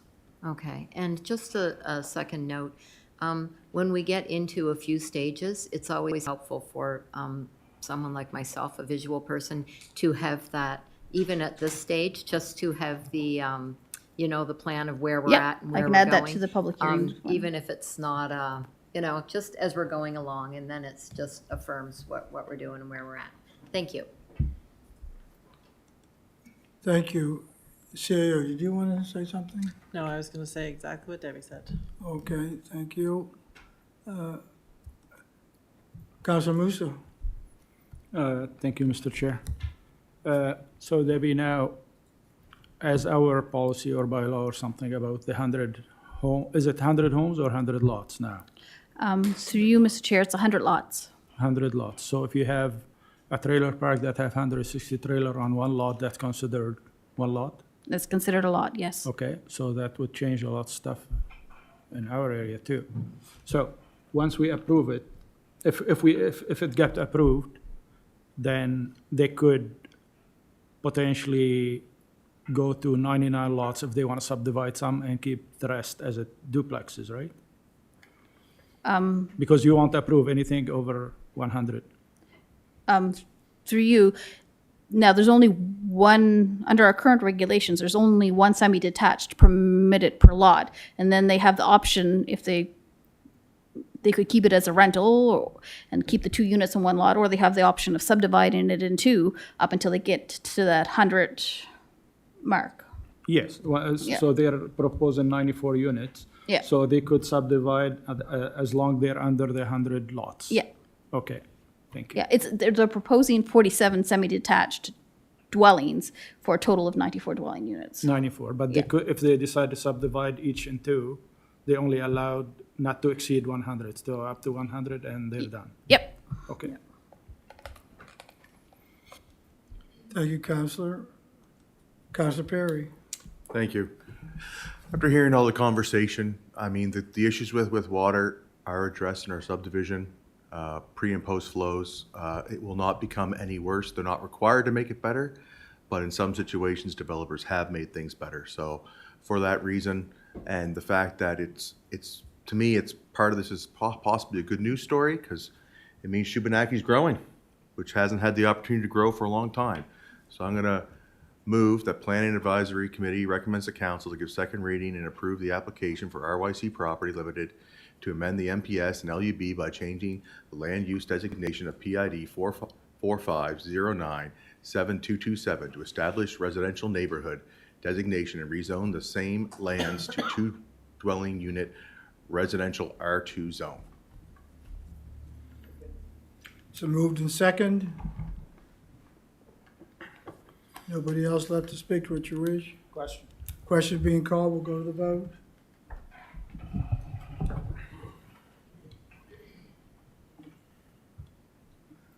And the motion is passed unanimously. Thank you, Debbie, for that.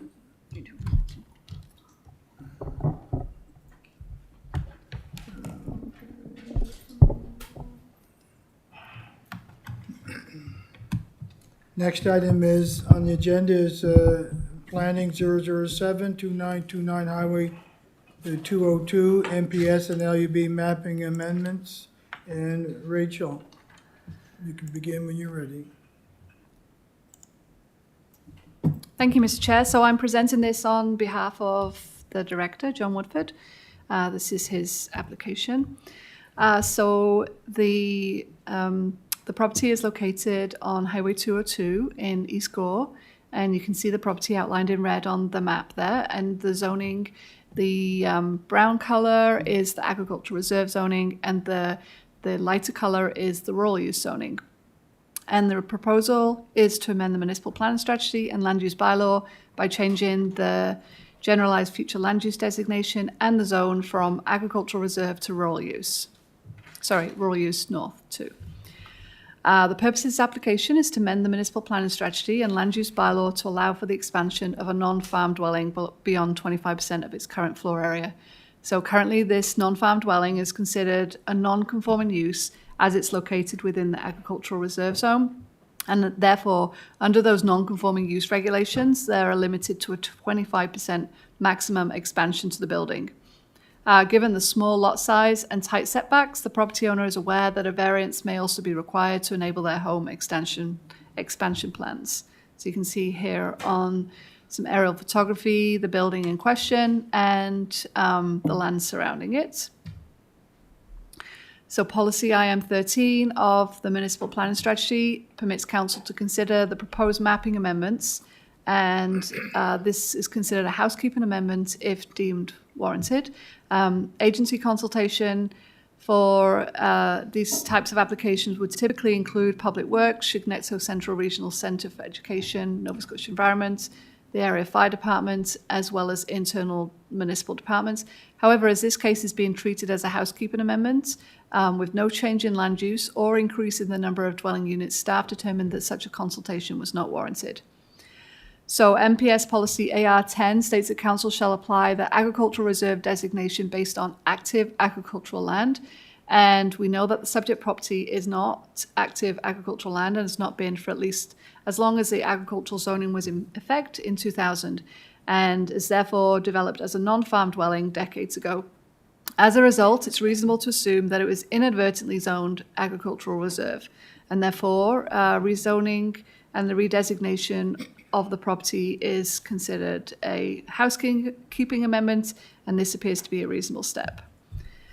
Although the rural use north designation and zone were developed for the northern portion of the municipality where zoning did not exist previously, it doesn't preclude this designation and zone elsewhere. And you can see the text there that talks about which will generally be placed on lands along the Fundy Shore and Central East Hants. The MPS policy AR34 states that the rural use north zone shall be established to provide for existing uses and also encourage the future development of mixed uses, including community, institutional, and residential uses, open space, commercial uses, agricultural, and resources uses.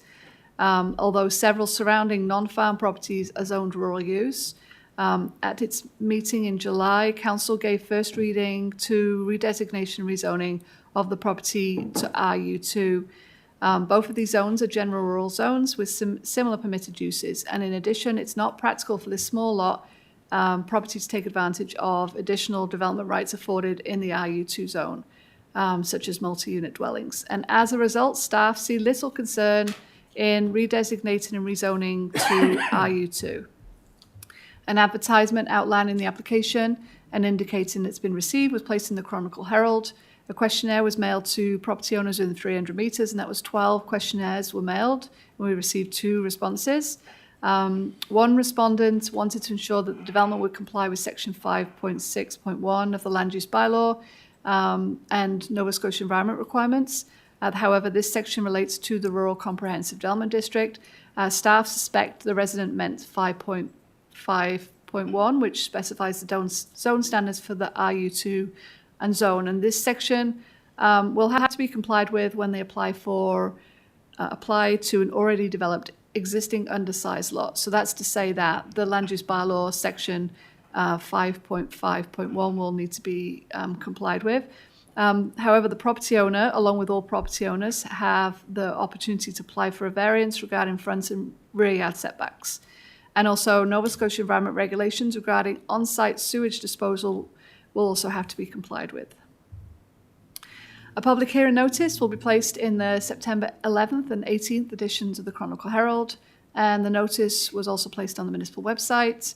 A public hearing notice will be sent to properties within 300 metres of the subject property, and that information will provide the date, time, and location of the public hearing. And the recommendation is that Planning Advisory Committee recommends that Council give second reading and approve the mapping amendments. Thank you, Rachel. First up to speak, Councilor Perry. To me, I think this was a great report, clearly outlined everything in a logical sequence, so I'm prepared to move the recommended motion. It's moved in second.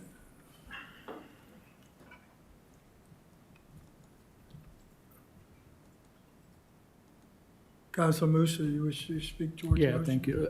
As of now, do we have any minimum area for agriculture, or it could be? Sorry, through Mr. Chair, there are minimum lot standards for agricultural reserve zone. Is that what you're Yeah, requiring? how much is it? I do actually have that with me. Put that down. So in the agricultural reserve, the minimum lot size is 0.4 hectares. And in the rural use 2 zone, the minimum lot size is 0.3720 hectares. So that's actually just slightly under what the minimum required lot size for the agricultural reserve zone. Yeah, okay, so I think we as a municipality, we should do a scan for all the lots that under the minimum size and probably do them once as a housekeeping, or instead of getting people to pay a lot of money to do that, like to go through the development agreement and stuff. I don't know if we can do that the Through you, Mr. Chair, there was no application fee with this application. It was a motion from council. So the person that this application, their property, this wasn't submitted as an application. It was just something that was noted. So staff are dealing with this as a project. Okay, yeah, so there was no application fee or anything. Correct, yeah. Yeah, but still the time is a time, like, because it doesn't make any sense to have a property that is like 1/3 of an acre as agriculture and the owner not being able to put like 100 feet on it as a house. Like, I think if we do that, do a scan and do it all at once and make sure with that housing crisis that we have and allow people to be able to build on their own land, that doesn't even meet the recommendation for the agricultural land. Thank you. Thank you, Councillor. Nobody else wishing to speak? Question. Questions being called on the motion?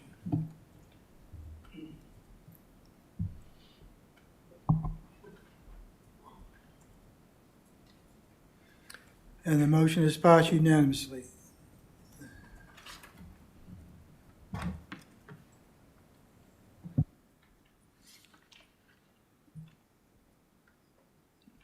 Last item is the motion C 24(161), lot grading and drainage unserviced areas. Debbie, you can begin when you're ready. Thank you, Mr. Chair. I have both Derek and Logan here in case there's any technical questions throughout the project presentation.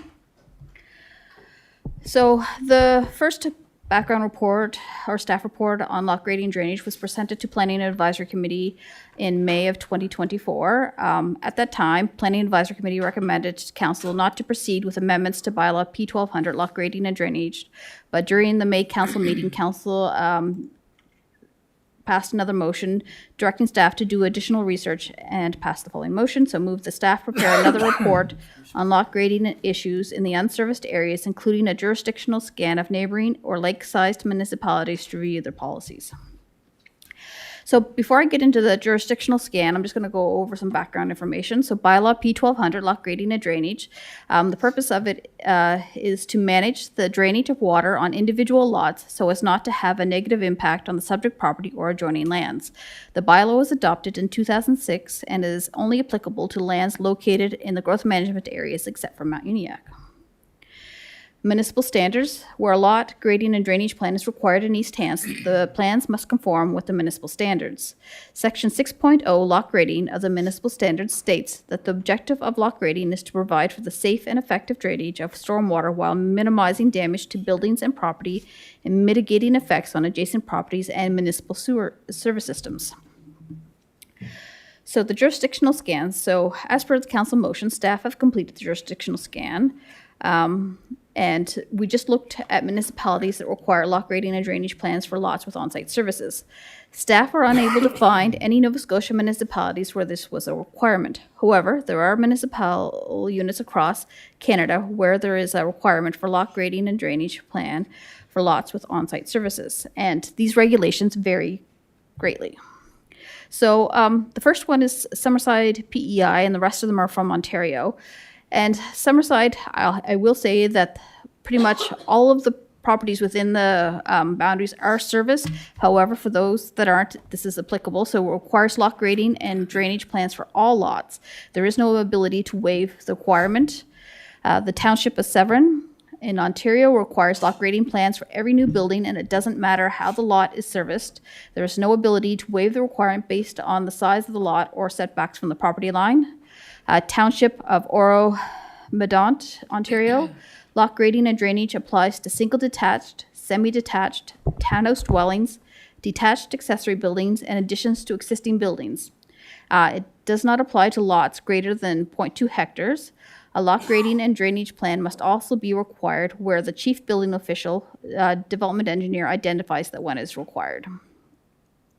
Haldimand County in Ontario, rural lots are required to have lot grading plans that show proposed locations for building envelopes, private sewage disposal system envelopes, plus alternative bed location and private water supply systems. The regulations are applicable to all lots with less than 25 meters of road frontage. City of Kawartha Lakes, Ontario, lot grading and drainage applies to all lots within the municipality. The only way the requirement is waived is if the structure being constructed is 5 times more than the minimum setback distance. And this is a community that has a lot of agriculture in it. So as an example, they have large agricultural blocks and they don't require lot grading and drainage plans for those agricultural properties where you have the house and the barns in the middle of the property. Township of Tiny, Ontario, the regulations state that the chief building official may request a lot grading and drainage plan for lots with on-site services. The decision to request a lot grading plan is made in consultation with the sewer system inspector and director of public works. In addition, the chief building official, in consultation with the director of public works or designate, may waive some or all of the requirements for a lot grading plan due to lot size, location characteristics, or the nature of the proposed construction. So as you can see, it's a wide variety of how the regulations are implemented. Some municipalities require lot grading drainage no matter what, while others have exemptions for when it's not required. In Halifax, Halifax has bylaw L400 respecting lot grading. The bylaw applies to the development of all residential lots located within an area where a sanitary sewage system is provided.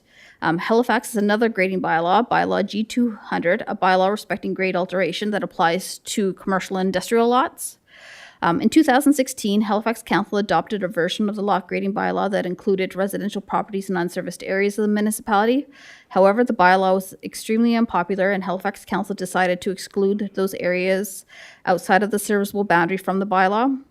And they indicated that the reason for change was that the bylaw was creating a negative repercussions and financial hardship for small developments in the rural regions of Halifax. However, after talking to Halifax staff, they may revisit the bylaw L400 respecting lot grading for unserviced lots again because of difficulties with developers clear-cutting lots in as-of-right developments, which results in drainage and grading issues for the surrounding property owners. So discussion, East Hants does not approve lot grading and drainage plans and does not take the responsibility for the proper grading design. Therefore, when issues occur between property owners, it is still considered a civil issue and the costs are borne by the property owners. In Halifax, the process is very similar to ours. The municipal engineers accept the grading plans and may only review the plans if there are known issues in an area. Also, during the construction phase in Halifax, if there are issues between neighboring property owners, the engineers will manage and mitigate issues and may issue a stop work orders. So their process is a little bit different there. After construction, if issues arise, it becomes a civil issue between property owners. Professional engineers have insurance to cover liability issues. So that's the same as East Hants, that once that lot grading drainage plan is put in place, it becomes a civil issue between property owners if an issue arises. Costs of lot grading and drainage plans. The cost of a lot grading and drainage plan for a small lot in a growth management area is approximately $3,500. If the bylaw is extended to lots outside of the serviced area, it is expected that the cost for completing a lot grading and drainage plan would increase. Lots in the unserviced area are much larger than lots in the corridor, and larger lots require more work, which increases the cost of the plan. And in some cases, the cost may increase up to $6,000 depending on the work that has to be completed. So for example, if there was no established survey of the property, they may have to start from scratch and do a survey of the land. Citizen engagement. A public information meeting is not required for amendments to the municipal bylaws that fall under Part 8 of the Municipal Government Act, or 7 of the Municipal Government Act. However, if council decides to move forward with amending bylaw P1200, lot grading and drainage, staff can discuss the proposed changes with public members who attend the public information meeting for the proposed stormwater management changes to the subdivision bylaw. So on the following slide, I have a list of options for the consideration of Planning Advisory Committee, and we suggest that PAC selects one of the options discussed and authorize staff to consult with the public about amending the lot grading and drainage bylaw if options either 2 to 5 is selected. And I'm going to go over each one of these, so bear with me. You'll see the measurement of 30 meters in there for 3 of the options, and we're using 30 meters just because of the issues. There was an issue as why it's in front of us with some of the lots being developed in the unserviced area, and the minimum lot frontage for those lots is 30 meters and a minimum of 1 acre. No, in most cases they're a little bit bigger than that, but we know that that development has had issues with lot grading and drainage, and so we use that as kind of a placeholder. So the setback of 30 meters is mentioned a lot as a starting spot from a building, but it could be amended if council so wanted. So the option 1, Planning Advisory Committee recommends that council make no changes to bylaw P1200, lot grading and drainage. Option 2, Planning Advisory Committee recommends that council proceed with amending bylaw P1200 lot grading and drainage to require the submission of a lot grading and drainage plan for all lots up to a maximum of 1 hectare, 2.5 acres, where no municipal services are provided, and authorize staff to consult with the public. Number 3, proceed with amending bylaw P1200 lot grading and drainage to require the submission of a lot grading and drainage plan for all lots up to a maximum of 1 hectare, 2.5 acres, where there's no municipal services are provided, and on larger lots where the proposed structure is to be located within 30 meters of a property line or a condo unit boundary, and then also consult with the public. Number 4, proceed with amending bylaw P1200 lot grading and drainage to require the submission of a lot grading and drainage plan for all unserviced lots where the proposed structure is to be located within 30 meters of a property line or a condo unit boundary, and then consult with the public. And number 5, this would capture everything. Planning Advisory Committee recommends the council proceed with amending bylaw P1200 lot grading and drainage to require lot grading and drainage plan for all properties in East Hants, no matter the size of the property or location of the structure on the lot, and then proceed with a public consultation process. So thank you, Mr. Chair. If you have questions about those options. Thank you, Debbie, for that. First up to speak, Warden Ralston. Thank you.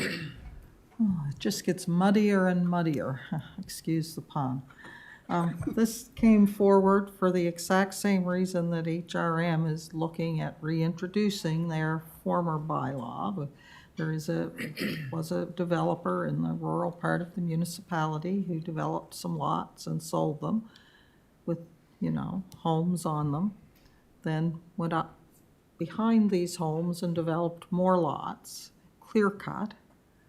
And when he clear cut, then the water came down, flooded out the sewer systems of the new homes and properties that he had built, and leaving no recourse for the new homeowner.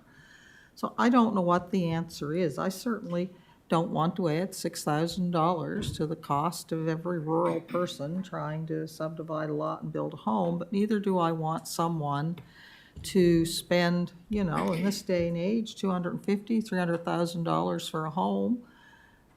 6 months later, have another home up behind them where the trees have all been cut and have their sewer system no longer operational because there was no requirement for water management.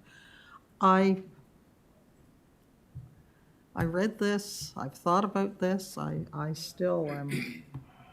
still struggling at this point in time. Thank you.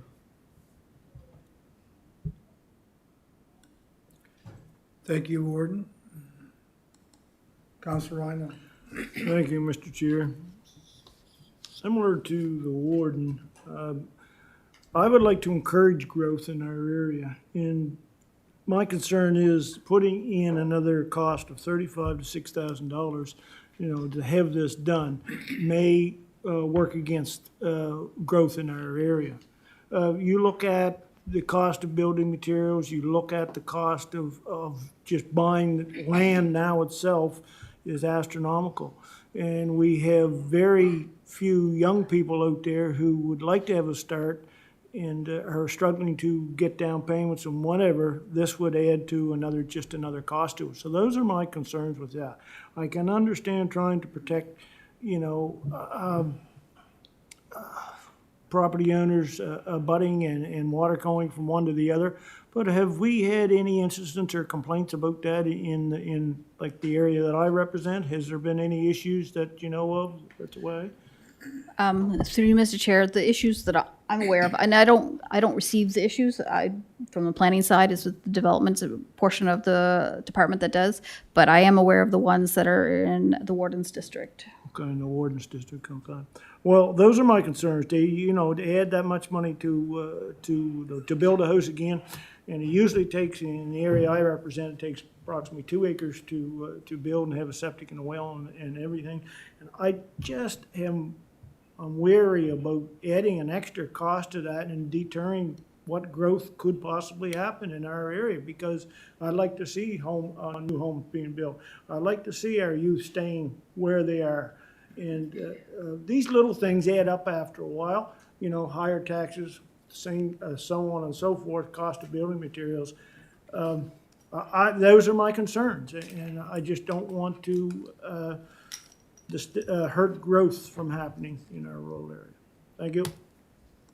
Thank you, Counselor. Counselor Perry. Thank you. I agree and somewhat disagree with the other, with the warden and my fellow counselor in certain ways. I agree it's horrible to add extra costs, but at the cost of a drilled well is $15,000. A cost of a septic system is $30,000. So for $3,500 or $6,000, it ensures in some way. It doesn't ensure 100% because there's no 100% guarantees in life, right? You could have had the best launch drainage in the world. Last summer's July storm took everybody by surprise, right? So it doesn't matter what you do in that regard. But as long as there was something that if somebody starts building beside you, you know that at least there's going to have to be a provision that they're going to have to at least have a lot grading plan done by a professional engineer that should provide you with some security that your investment, and it is a large investment, building homes today is not cheap, right? When you factor in the cost of your well, your septic, putting everything simple as a driveway. In my area, there's lots of growth happening. Part of that growth problem is the driveways.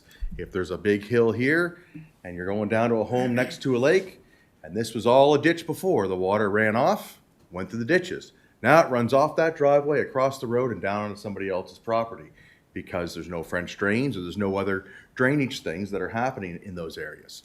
People are infilling lots to be able to build homes because there's low-lying land, right? If they're infilling it, you know, they haul in whatever, they build something, it goes up for sale, somebody buys it, and now they're stuck with something because there was nothing there before identifying any of this. If they had to have a lot grading plan as part of this, it would happen. And in the instances where it's a cut-off piece of property, you have to do a survey regardless to subdivide a property, am I correct?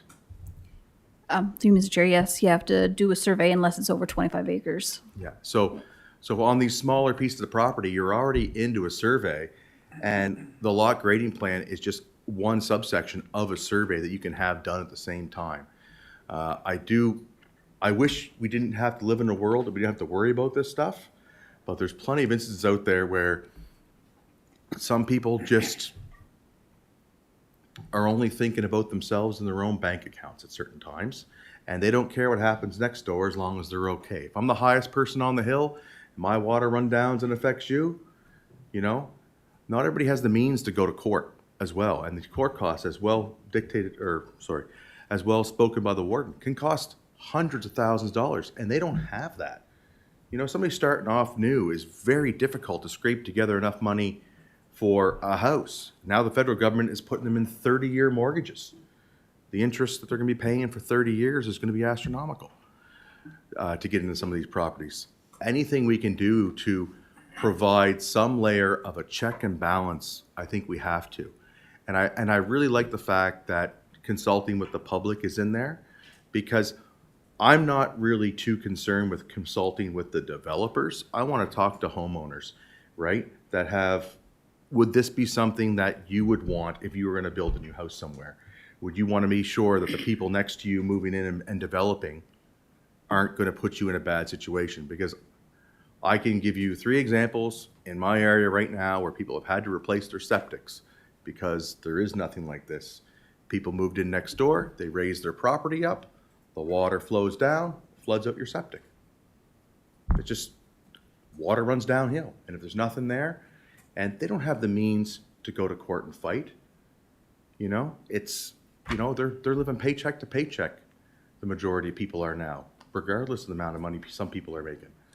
So it's just something that I feel we have to do something to try and protect our residents of their greatest liability, and their greatest asset is your home. And right now, we have nothing protecting anybody in the on-serviced area.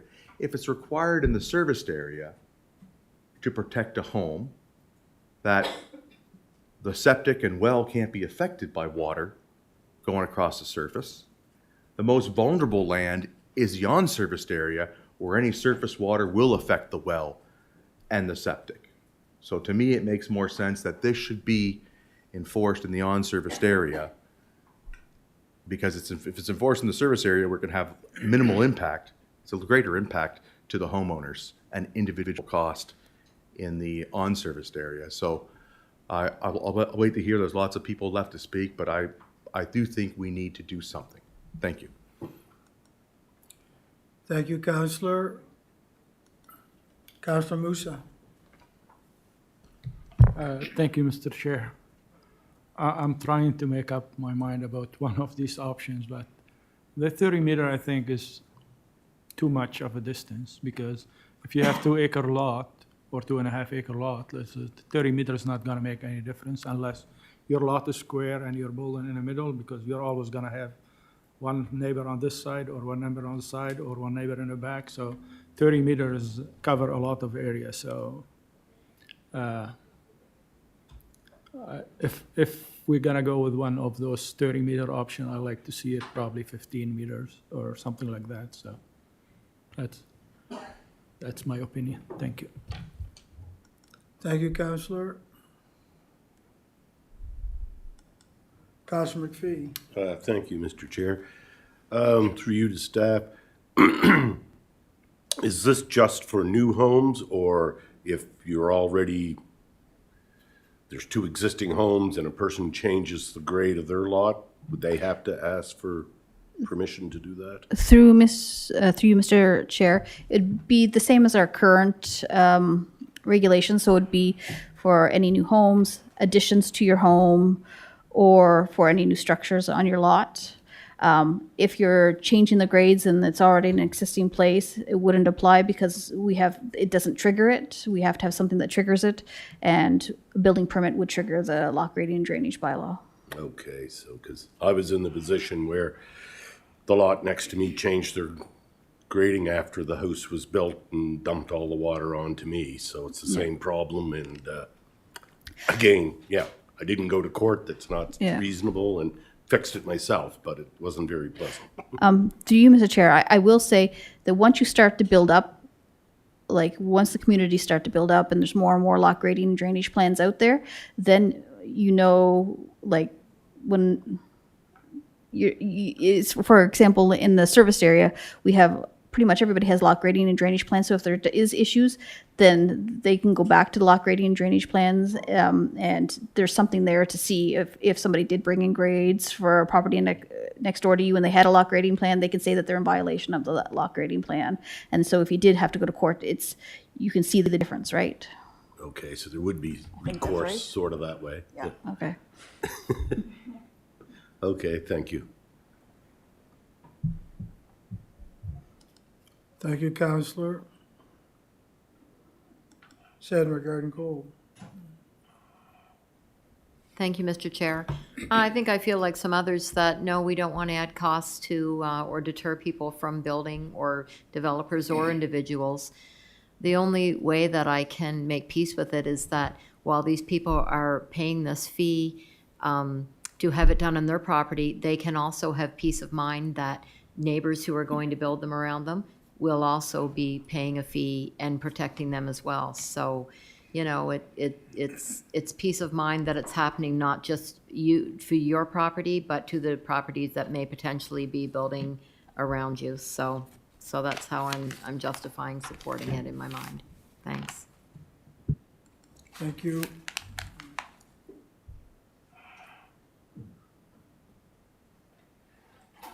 Warden Ralston. Thank you. And that's exactly the conundrum, as Councillor Rhino said. If you have a young person who gets a mortgage and gets a lot and manages to build a house, then we haven't added this fee to it, but we haven't added it to the person next door who decides to build a house and who's on a higher grade than that house. And once the trees are cut, then that $200,000-$300,000 plus investment that they've made to get their house and mortgage themselves to the hilt to build, there's really no protection there to protect what they've built, their well or their sewer or their basement from flooding, whatever. So it is a tough one, but it's still, I don't know that it's a one-size-fits-all, but there's still cost there, because even with the lot grading plan, if someone comes in behind where I've built my house and builds something and sends the water all down and damages my property or my septic system, I still have to spend the money to go to court. I still have to sue them. It's just that I have the lot grading plan to fall back on, and I would pray to God that a judge would award me costs. But there's no guarantee for that. So, like I said, this is a really tough one. It's not something there have been hundreds of complaints about, but there have been issues, very real issues for new homeowners who are, you know, maxed out paying for their homes and have no recourse because a developer who either didn't know any better or didn't care to know any better just continued to develop, and the pattern of development was such that it negatively affected the first homes that were built. I don't know what the answer is. I wonder, you know, I look at option 3 there, I don't know, but then I hear, well, if someone wants to build a porch on their house, now they're gonna have to do a lot grading plan. I wasn't really looking at doing something like that. You know, I was thinking new construction was what I was thinking, or, you know, some major, you know, if you're raising a house and putting a basement under it, or if you're doubling the size of a structure or something like that. I don't know what the answer is. Maybe it's some kind of a hybrid. Like I said, I really struggle with adding the cost to someone building a new home. I like the limit on the size of a lot.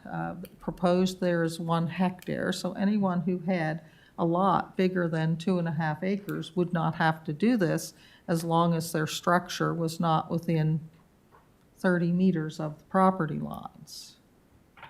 And I don't know what that looks like, if it means I have to be right in the middle or what, but it does provide some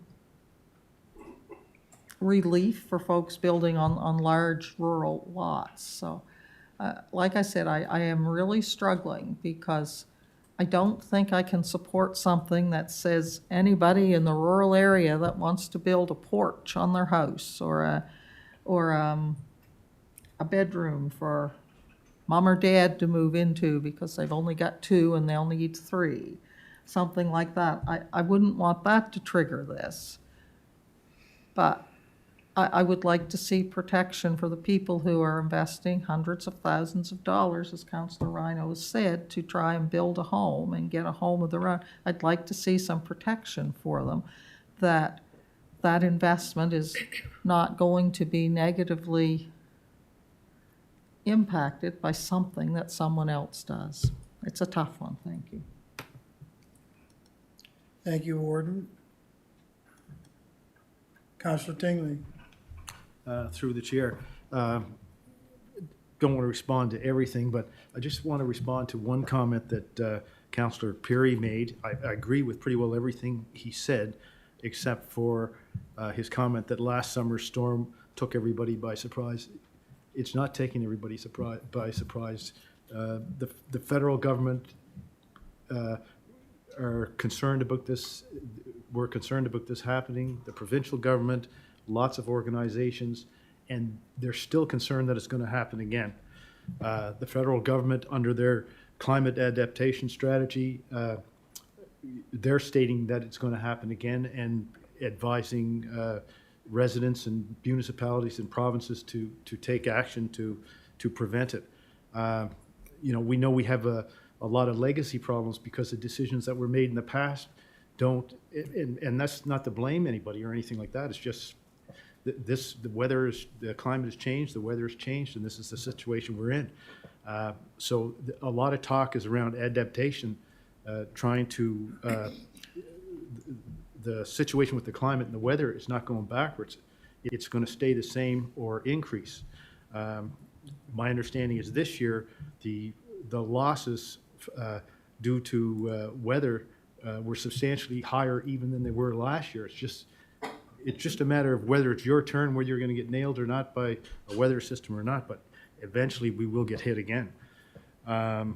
So that's the only point I want to make about that. And as far as having protection, I agree with Councillor Rhino. You know, those people that invest $300,000, it might sound like they're spending some money up front, but you're either going to spend it up front or somebody's going to spend it down the road. I think something should be done. What, I don't know. So that's my only comment. Thank you, Counselor. Counselor Rhino. Thank you once again. I can see both sides to this, and I can fully understand it, but Councillor McPhee brought up something. If there's a lot grading bylaws that are done and registered or whatever you do here in the municipality, and somebody goes out and then they change something out there with regard to their elevation, and then it dumps water on a neighboring. Who polices that? Do we police that now that we have that lot grading plan? Or does that still a civil issue? Is that still a civil issue? And as the warden said, she referred to is go back to court again, and all you'd have is a piece of paper with a lot grading plan. You know, so it's still gonna remain a civil issue, is what I'm seeing, a lot of head shaking and things like that, or are we gonna police it, right? So. Through you, Mr. Chair, unless the bylaw is changed, it's a matter of that it's a civil issue after everything's said and done. But again, then that begs the question, if this goes ahead, then we put this in place as a bylaw, and that aren't we necessarily, shouldn't we be policing that bylaw? I mean, that begs the question is, if we're gonna make a rule to live by, aren't we supposed to be policing it? Because to me, I think if we make a law, we should be policing the issue as well. So that's my thoughts right there now. So I'm just interested to see what everybody else has to say. Thank you. Thank you, Counselor. Counselor Musa. Thank you, Mr. Chair.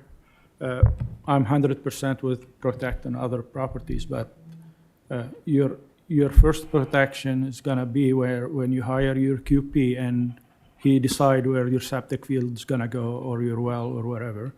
And if something goes wrong, that means you have the wrong place for your septic to begin with. So no matter what you do, if the neighbor just clear the lot to cut the trees, it's gonna affect you. So I think the first thing is gonna be like, people gonna, like, is there any way you could go after that QP, whatever, QP2, whatever, the guy who decide where your septic is gonna go if something happened? Through you, Mr. Chair, again, it would be a civil issue between property owners, or between the property owner and who they hired for engineer.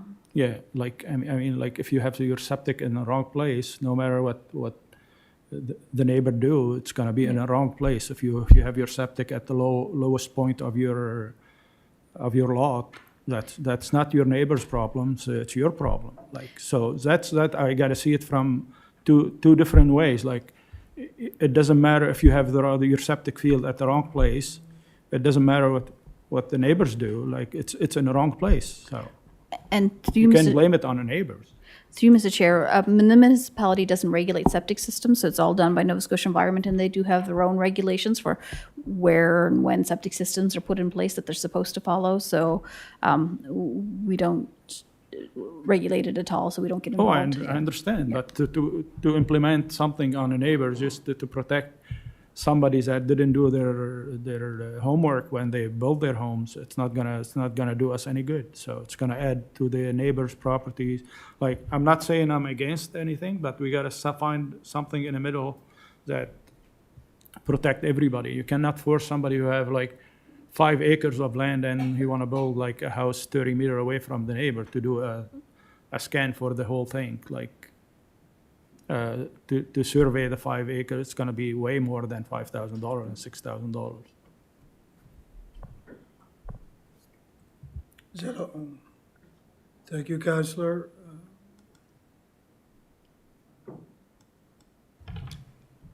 Go ahead, Derek.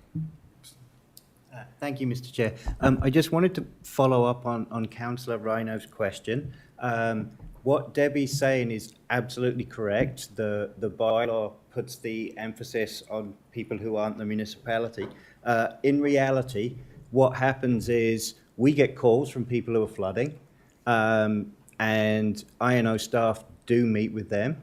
We do review the lot grading plan so we know what's gone wrong. And we provide as much help as we can. I personally am in a situation at the moment where there is a homeowner in Enfield, so it's not in the unserviced area, and the developer has built a ditch in their backyard with no justification whatsoever. And we are currently dealing with the developer and their engineer to get the land put back to the way the lot grading plan says it should be. So this is kind of unofficial because the bylaw does put the emphasis on the original engineer, but we don't ignore calls for help. So if people are saying we're at our ends, what do? We absolutely will get involved, and the lot grading plans help us as engineers work out what went wrong and why. Just a minute. Oops.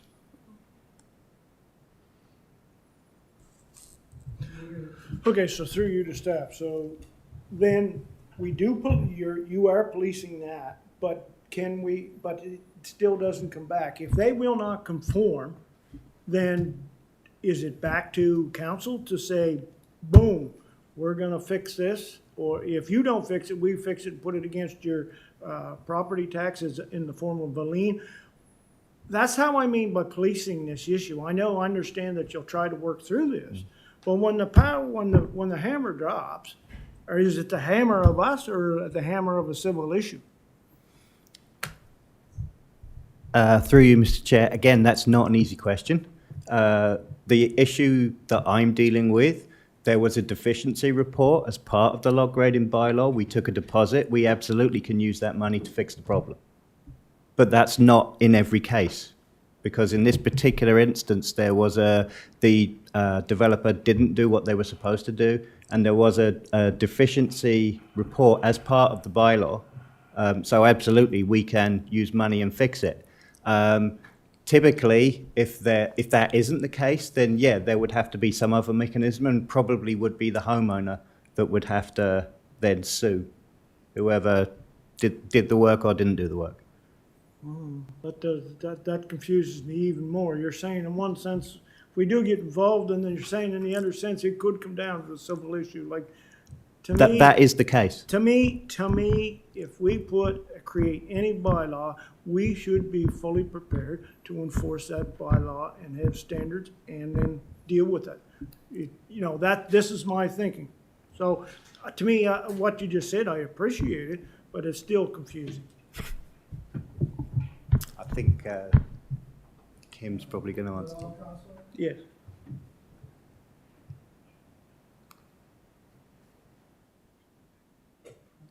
CEO, you weigh in. Thank you, Mr. Chairman. Through you, just to clear up the confusion, hopefully. Until we are satisfied that the lot drainage bylaw has been complied with and that the plan that they've submitted that led to their approval is done to the satisfaction of what it should be, we do have hammers in place to make sure that that is complied with. As far as compliance from 10 years after a building permit is issued with the lot drainage plan, we're not policing that far down the road. So we will ensure that it's built to what the lot drainage plan says it should be built to. After that, these things become civil issues. That has been the case for years. In every decision you make here, the question almost always comes up, and the answer is always the same. Somebody causing water to go into somebody else's lot is a civil issue. It's not managed by the municipality. If you have a current lot drainage plan that's actively being worked on to compliance, we will get involved if it doesn't comply with what we've approved needs to happen. But 10 years down the road, we are not getting involved with lot drainage issues. We would have to have a engineering staff of 12 to do that. Well, Lord knows I don't want to put in any more staff to the budget, but, you know, it seems to me if we would create a law and we're holding them to account until it's brought up to standard, and 10 years down the road, if something is changed and varies away from that original plan, to me, we still should be policing it if we're creating this down the road. And this is kind of the problem area I see right now.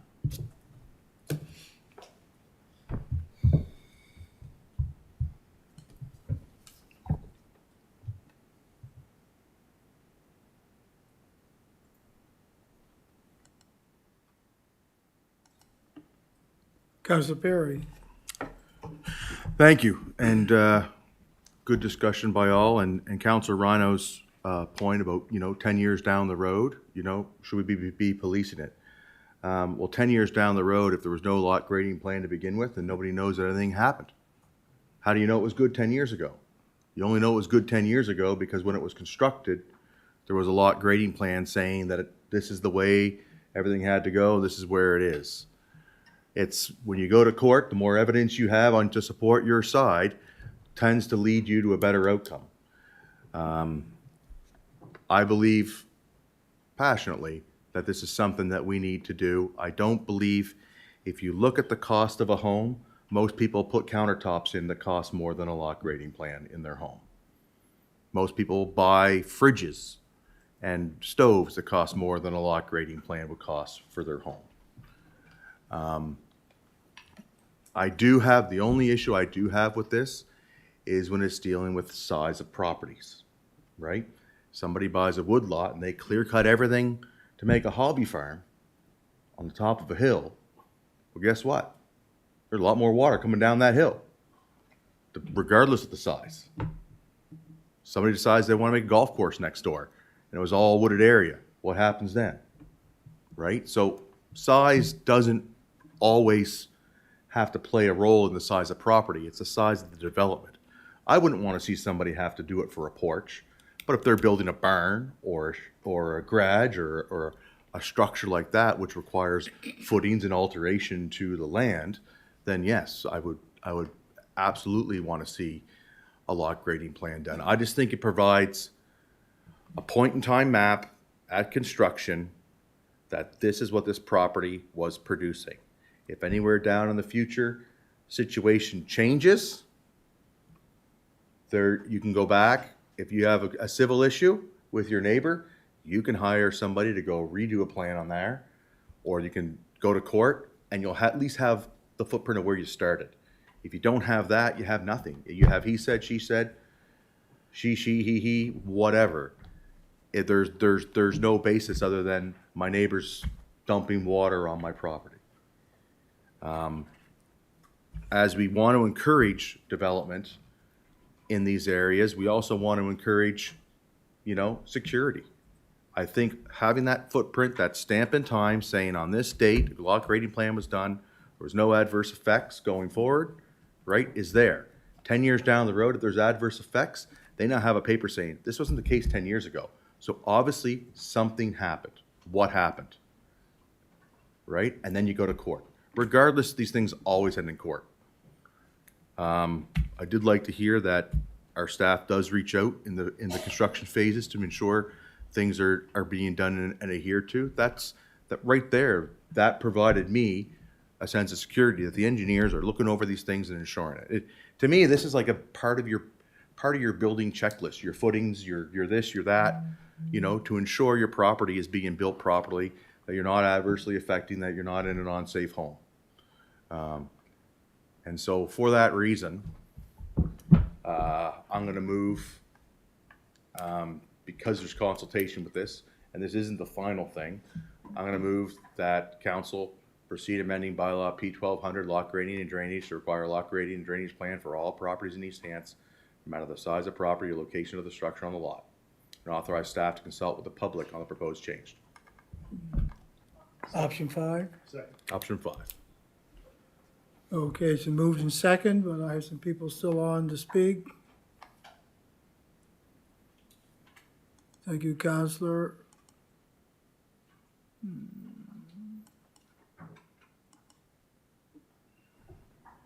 Warden Rolston. Yes, well, still struggling. With regards to the comments, if we do this, that, you know, in 10 years, we should still be checking it, enforcing it, but I don't quite agree there because any homes built in East Hants are required to be built to code, and they're inspected at the time of building and certified to have been built to code, and you get your permit, you know, to move in and to live in the home. But our building inspectors aren't monitoring these homes to see that homeowners don't do anything outside of code after that. It's just simply not something that's within the realm of possibility. I hear Councillor Perry, and I do believe we need to do something, but I don't think I can support option 5. Yeah, and I would like to see something in there that says, you know, if you're building a porch or a reasonable sized addition, it doesn't apply. So anyway, I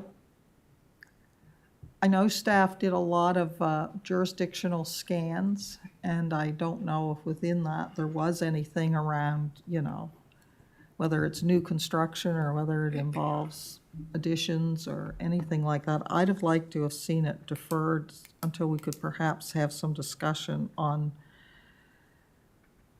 when this would kick in. And like I said, I cannot support every property requiring a lot like that. That's as much as I want to protect people, that goes a little too far, too fast for me, I guess. And I'm just going to say too that even if something happens in 10 years, it may not be because the lot grading plan was put in incorrectly. It may just be climate change, and the weather that lot grading plan was designed to protect from may have changed. So that there is no absolute protection. So I'd have probably supported maybe option 3 with the proviso that staff look at making exceptions to existing buildings on properties. But to go directly to option 5 where, you know, any lot and any build, however humble or small, be involved, I can't quite go there. Thank you. Thank you, Warden. Councilor Musa. Thank you, Mr. Chair. I'm struggling too because how much data we have on every home in a rural area, which one flooded or which one didn't flooded yet? We have nothing. I know in Mount Uniacke last July, half the town have flooded and nobody reported it. So how are we gonna decide if that flooding, if that house flooded is from the neighboring that built a new home or it's already a problem that existed? So we have no data to enforce anything. So talking about enforcing, there's nothing to enforce. Because I could tell you there's 1 million homes that flooded in the last year. So, and nobody reported it. So how are we gonna know? How are we gonna enforce it? I don't understand that. So that's one point. And probably I'll remember the other one, I don't know. Thank you. So if somebody can say anything about that point, I don't know if it's doable or no. I guess the only thing I would say is that you have to start somewhere if you're going to build a database. It's the same as the corridor. When we started doing lot grading and drainage, it wasn't a requirement beforehand, and now we've built up all these areas, and we have a substantial amount of lot grading drainage plans for all these new developments and homes. And so if there are issues, we do have the ability to go back and look at that information. Those homeowners then have the ability to go back to see how lots have changed over the years. And if there are issues where one property owner has brought in fill and that's now impacting somebody else, so they have the ability to say, hey, municipality, did they have a lot grading and drainage plan? And we can say yes or no if they did or not. So we've built up a database of information. So if I have a house that flooded last year and I didn't report it, nobody knew about it except probably a couple neighbors. So if somebody else built a house and he did the drainage plan and my house flooded again, so I can go after him, like he caused my things to like. No, that's not the way that it works. It's, you have to have an existing lot grading and drainage plan. If you're going, I mean, I'm not sure how to put it. So you have to have an existing lot grading and drainage plan. Like you can't just say, oh, somebody flooded because they have a lot grading and drainage plan in place. So in a way that it helps people is that a neighborhood builds up. Everybody within that neighborhood has a lot grading and drainage plan. And then if one of the property owners decides they want to build, I don't know, a nice big garage in their backyard, brings in all kinds of fill and stuff like that, and then the neighbor has issues, there's a record of showing how that lot grading has changed for that property. We know that there's lots out there that have flooded in the past, but lot grading isn't going to help those lots, and you wouldn't be able to prove that in court that somebody brought in fill and that impacted that property if there's nothing there to show how it's changed over the years. Like you have to build up that database of information. Like for that new development in the Warden's District, it's more than just one lot. It was a whole bunch of lots. So in that case, it would have helped those people because there would have been lot grading and drainage plans for all those properties around, and then it would have built up a kind of like a database of lot grading drainage plans. So if something did change over the years, they could see it through the changes in the grading plans. But you have to start somewhere. It's not going to help that one person, you're right, that's in the middle of a area where there's already an existing issue. It would be one lot grading drainage plan. But if there's multiple, if there's like a development with a whole bunch of lands, then it's going to help those people. Yeah. I mean, I'm sure the engineers can put that more eloquently than I can, so if they want to. If you don't mind, if a development is happening, I'm 100% with the law. But if I own a piece of land, like just a lot I want to build on it, that's not a lot of development. That's only one house. So if my neighbor have problem before I build my house, and have that problem after I build my house, I don't want to be accused for it. It doesn't matter if I have drainage plan or I don't. Well, they could accuse you no matter what. If your neighbor didn't have problems and then you came in and built, they could take you to court whether you had a lot grading or drainage plan or not. It's becomes a civil issue.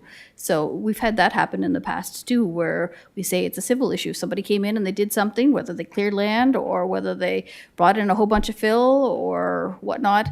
It's a civil issue whether there's a lot grading or drainage plan there or not, if you're impacting your neighbor. Yeah, so why we're putting it, if it doesn't matter if I have a drainage plan or no, it doesn't matter, it's not gonna matter. So you added 6,000 to my building and without any benefit from it. Your drainage plan can prove you're not dumping. Yes. Whole point of the plan. So, as I said, you have to build up a certain amount of information. And then as neighborhoods develop, as Mount Uniacke develops, for example, if you were looking at Mount Uniacke and you want to add another 3,000 people to the area, 3,000 new lots, or 3,000 new lots, you build up that information for the residents who are new to the area to be able to use and to hopefully. I agree with you, but talking about the development in the Warden area, so how long that development was in? It's new. Bang, bang, bang, bang, home after home. So who knows if those lots in the back that wasn't developed, this area is not gonna flood it. So nobody knows. Like they only been there for a year or two. So they're deciding that those flooded because of the construction, or is it gonna be flooded no matter what because the land's sloping this way? So I don't know. I'm struggling to understand both sides. Like, I love to have some protection, but I don't want to put an extra burden on a resident that they don't have to pay. So, thank you. Thank you, Counselor. Counselor Garden-Cole. Thank you, Mr. Chair. But wouldn't it also provide you with protection? I mean, if you're doing everything within your means and you're getting that done, and flooding is going to happen no Yes. matter what. And- But if you have done it according to what was, recommended that you do, maybe flooding is just gonna happen. I Yeah. mean, And I should note that the lot grading drainage plan is not only to protect your neighbors, it's to protect you. That's what I'm saying. Yeah. So if you have if you don't have any grading done to your property and you don't know what your grades are to your property, if you just go in and build a house not knowing your grades ahead of time, you could cause a lot of issues for yourself in the future if you don't grade it properly. And then the engineers could probably expand on this a lot more. But if you know how your lot's grading away from your house and how the water's going to go, you're saving yourself some issues. So when there are heavy rainfalls, you don't have a flooded basement and such. And I don't know if I'm Derek just or thinking anything that anyone can accuse you of flooding out their property, Yeah. but at least if you have documentation that says, this is what was set out for me and this is what I went by, and sometimes, I don't know. My second thing is that I need a definition of the word structure. I think Because Mr. I think we haven't nailed that down yet. So I'll go through in our current bylaw P1200. So you don't require a lot grading drainage plan for any accessory structure, which shall be a single story and a maximum gross floor area of 55 square meters. So so a structure means any house or any building over 55 square meters. So if you're just putting in a shed that's like 100 square feet, then you don't need a lot grading drainage certificate. But if you're doing like a garage and that's bigger than that 55 square meters, then you're going to need to have a lot grading drainage. So if you're putting an addition on to a house that's less than 55 square meters. So it's a little bit different for that. Any renovation under the current bylaw that's done to a house except for within that original footprint, you require a lot grading drainage plan, and that was, I guess, done at the time because people bring in fill to put around their house, and when you bring in fill to put around a house, you can cause yourself lot grading and drainage issues and could cause flooding on yourself with the addition of your house without really knowing what you've done. So that's why that was put in place at the time.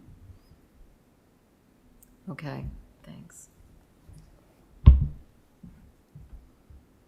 Anything else, Counselor? No, that's everything, thank you.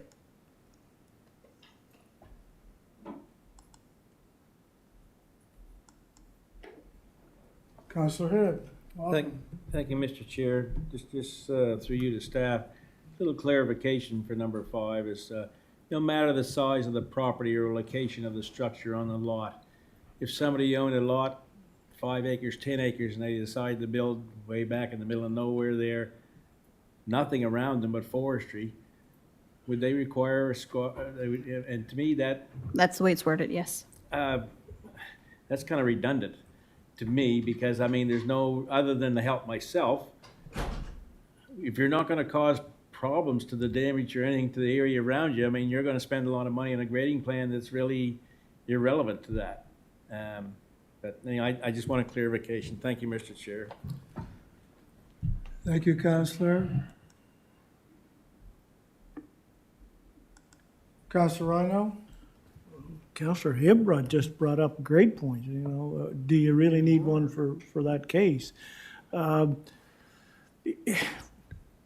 Debbie said something there that kind of confused me, I don't know anybody in the serviced area that would purposely build a house to bring water toward them. That just baffles me, but anyway, I see the problem, but if no matter what option goes through, if any goes through here.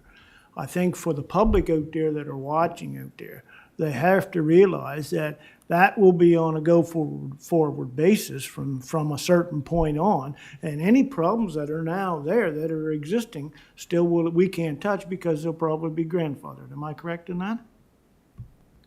Through Mr. Chair, if there's no lock grading drainage plan out there, then there's, So we're not gonna cure anything that previous to this. We'll be just trying to address something that going on a go-forward basis. And I think that whoever's listening out there should be aware of that, because we're not gonna fix, no matter what option you pick, we're not gonna fix what the problems out there now. It'll just be on a forward basis. So I just wanted to make sure that that was clarified, so everybody understands that. Thank you. Last up to speak is Councilor Perry. Yes, towards the motion I made, that's not how I interpreted that when I read that motion. About what Councilor Hebb said, that's not how I interpreted that at all. So that's not what I meant by my motion. Because my motion, the intent of my motion was, I don't agree with it being 2.5 acres. Because you can have a 10-acre lot and somebody can develop 9 acres of it. Right? But because they're over 2 acres, they don't have to do a lot grading plan. That one there is kind of like for all properties. I kind of read that differently, so that's on me. I'll take fault for that. If the seconder is in agreement, I'm going to withdraw my motion. Councilor Tingley, you in agreement? So, bring me back to where I'm at. My intent is that the size of the development in relation to the lot is what should require the lot grading plan. Because if you have 50 acres and you're going to be building a massive community in there, or you're going to be building a massive ranch, and you're going to be clear cutting for paddocks, clear cutting for fields, or doing whatever, and you're on the side of a hill going down towards another person's land, they could be growing crops. Guess what happens when all that vegetation goes away? Water runs and things get done. So that's kind of on the big scale. On the small scale, what I'm looking at all the new houses that are popping up throughout everywhere. And if you go, I drove up, South Rawdon Road, all the way up and in here many times, going along the shore and everything else. And people today have to find a way to give their kids a piece of land or a family member or whatever so they can build something, because it's hard to get. And what's happening is you're seeing these lots being built side by side right on top of one another. And in some cases, if the land's in a little bit of a hollow, what do? Grab the tractor, scrape it up the top, throw it on the bottom, level it out, pour your footings and build your house. Well, now the person further down, how does that affect? Right? And now that person making that investment, how are they protected? So it's no different than a survey for your property. Know where your boundaries are, so you're not building on the property next door, in my mind. through you, Mr. Chair, just so I can clarify one item. The lot grading and drainage bylaw isn't applicable to clearing land. Like if you go in and do forestry uses, or if you're going to do agricultural uses, or if you're just clearing your lot because you want to have a larger yard, like. But if you're going to build I'm talking like massive barns and all this stuff on your property. Yes, right? the way that it's Rotting worded rings, now. all this stuff to take up a large amount of land and create a large amount of runoff. Yeah, so if somebody in the serviced area right now wanted to put in a barn in Shubenacadie and they're within that growth management area, they would have to do a lot grading and drainage plan. Exactly. Because there's lots of implications for multiple people in both the serviced, unserviced area. And I'm primarily looking at those that have between a 1 and 10 acre size property, because depending upon where it is, the contours of our land, it's called the Rawdon Hills for a reason, right? And if you look at, some of these developments, the one in the Wardens area, right? They're hockey stick lots. Yeah, soon to be mine. But they're hockey stick lots, so they're one top of other. So there's no road in between to even catch anything and divert water. So there's a lot of other contributing factors that happen. But in this situation, if those residents have nothing, right? There's no recourse. There's no engineering that was done to prove that that water should have moved the way it should have moved. But we require that in the serviced area, where water can move over ground and it doesn't affect people's ability to have drink or go to the bathroom. Right? So that's the biggest catchment for me is we require it in the serviced area, but we don't require it in the unserviced area, where the bigger impacts can be if you have to replace a well or septic at any time, it's way more than $6,000. And I don't see any of the options here that I could move forward because a condo building or unit boundary, there are so many different situations that it could encompass. The lots here in the serviced area are normally smaller, so it's pretty simple to get that bylaw P200. It's complex, and the point is, I don't see, like I can imagine the warden, Councillor Rhino, everybody else, we don't see the wording that we're looking for. And go ahead, Debbie. Through you, Mr. Chair, that's why we put in option number 4, because that way it didn't matter what the size of the lot was, but if you were putting your house adjacent to a property line, then you could look at protection from to your neighbors at that point in time. Like it would allow for you. It doesn't matter if it's 10 acres, 20 acres, 100 acres. If you want to put your house right beside the property line, then you'd have to do a lot grading and drainage plan. Because I see in a lot of areas, some of the things that cause the biggest problems when it comes to water is the driveways. A long lane or long driveway diverts a lot of water in a direction that it might not normally go. There might not be a culvert underneath the driveway. There's all these different things. So I now understand my interpretation number 5 was wrong. I don't think number 3 and 4 get to me where I want to be. So I'll stop talking.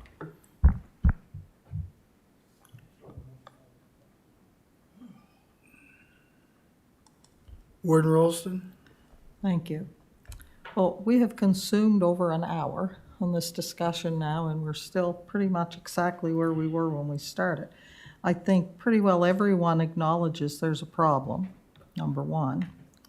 Number 2, I've come to understand that some of what could cause the problems we don't have the ability to regulate. For example, we can't regulate clear cutting. And as someone said, I think maybe Councillor Musa, but I'm not sure, if someone has a piece of land and they log it, then that creates just the same kind of problems, but we can't regulate that. So it's a very difficult thing. I think staff have done the best they could come up with in providing us with options at this time. I'm not ready to throw the bathwater out with the baby yet, but I'm not going to ask staff to go read all our minds and try and think of every option that could possibly be. What I'm going to suggest is that most of council has weighed in on this, and I think, having listened to other councillors, it's brought attention to things in my mind that I hadn't thought of, similar to Councillor Perry. I'm going to suggest that we all take a step back, that we defer this discussion until next month or the month after, whenever there's room on the agenda, and that we as councillors, or those, if it's next month, if it's the month after, those councillors who are there take this, and public members, give some further thought to this and see maybe, where we land, and we can, in the meantime, ask staff questions if we have any about anything we think of. And maybe, I think we should have another discussion on it, but I think we've about discussed it to death today. So for that reason, I'm going to move that we defer this discussion to have further discussion at a future meeting within the next 2 to 3 months, 1 to 3 months. It's been moved and seconded that we defer this to next month or a month after, depending. And I just said 1 to 3 to give it some kind of context. any objections from, we'll go to the vote. Oh, there's still people waiting to speak. Eli, Councilor Moose, are you okay with that? Councilor Ryan, are you okay with that? I was just gonna suggest the same thing, a lot of good conversation here today. Points brought up that I don't think were ever, you know, thought about before, and we could be here till this time tomorrow, or probably a week from tomorrow, discussing this issue. So the warden is quite correct in making the motion. Thank you. Questions being called, there's nobody left to speak, so.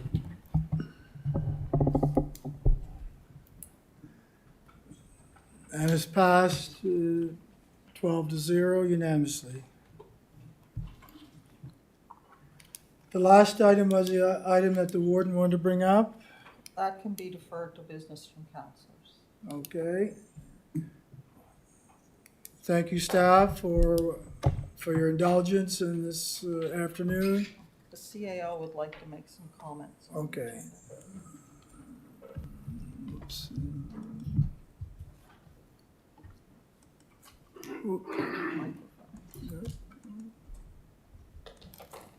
Okay, CAO. Thank you, Mr. Chairman. So you do have, councillors, quite a bit left on your agenda for this afternoon. You always have your Thursday evening spillover if you want to continue on with the agenda as posted. We could move some items into Thursday if we go too long. We're about an hour and 15 minutes behind now. We will be looking for a deferral of the service capacity overview. We've had some staff emergencies this afternoon that have to defer that until another meeting in the future. But I would like to make that report public because there are some folks who want to read the report, and I have said to them that we can't do that until councillors see the report. So you've actually seen the report, it's been posted for you. So I'd like to make that public with the posting of the agenda when it goes after this meeting. The Enfield Crosswalk report is time sensitive, so should go today if we want to meet a construction season this fall. The Shubenacadie Village Court parking can be deferred to a future meeting, and the in-camera contractual issue for solid waste can either be done in camera at committee, or we can move that to the in-camera session that will follow at council. So just looking for some direction on which way to go.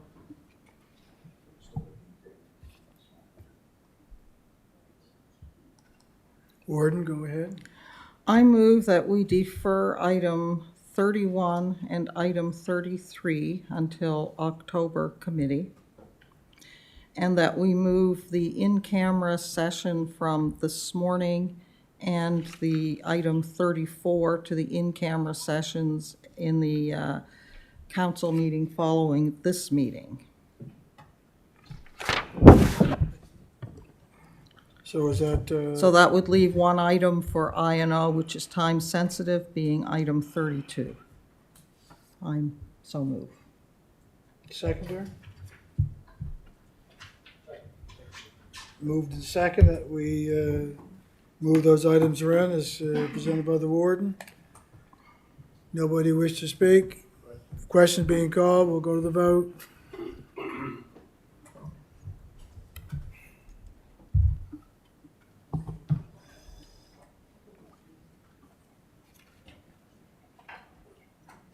Somebody didn't vote. Somebody hasn't voted as yet? We-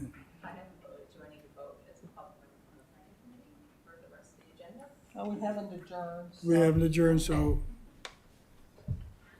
thank you, and it's passed unanimously. That brings us to the end of Planning Advisory Committee for this afternoon. I want to thank our public members, Candace and Sam, for staying with us, and thank staff for their efforts. Sometimes I say I'm still confused, but it was a good discussion. A motion to adjourn? Second, all those in favor? Contrary-minded? It says we're scheduled for a break, is that what you wish? Do finish this one and have a short break before we go to council. Okay, we'll have finish this, and we'll go to short break.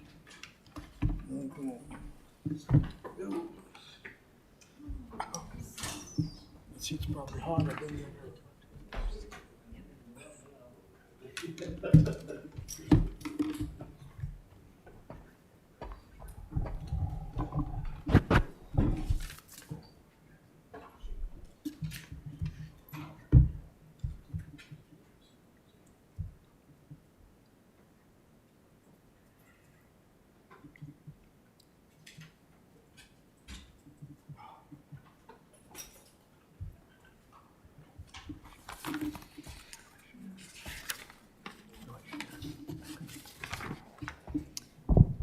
Okay, I'd like to call the Infrastructure and Operations Committee to order. The first item is looking for approval of the minutes of July 16, 2024. Moved and seconded. All those in favor? Motion has passed. The CAO would actually like to say a word.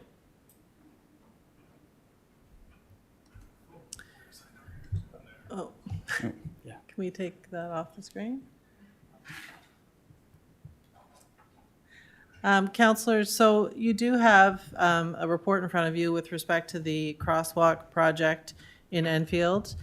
This project has been of great interest to council over the last number of years, and we do have approval to proceed with the project, and we have a project in our capital budget. Recently, the province has released information on various work that they plan to do along the highway number 2 through the corridor.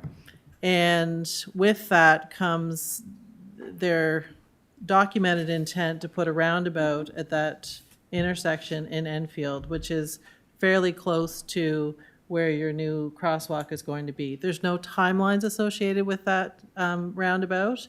But once we saw that, I felt it was important to come back to council so you also understood that that is going in and that your crosswalk may need to be adjusted at a later date or be for naught. So the recommendation is still to proceed with your crosswalk because we don't know the timing of when that is going to happen. There's lots of work listed along there. But we wanted you to be on the same page from a risk perspective. If you put in the crosswalk, and then what?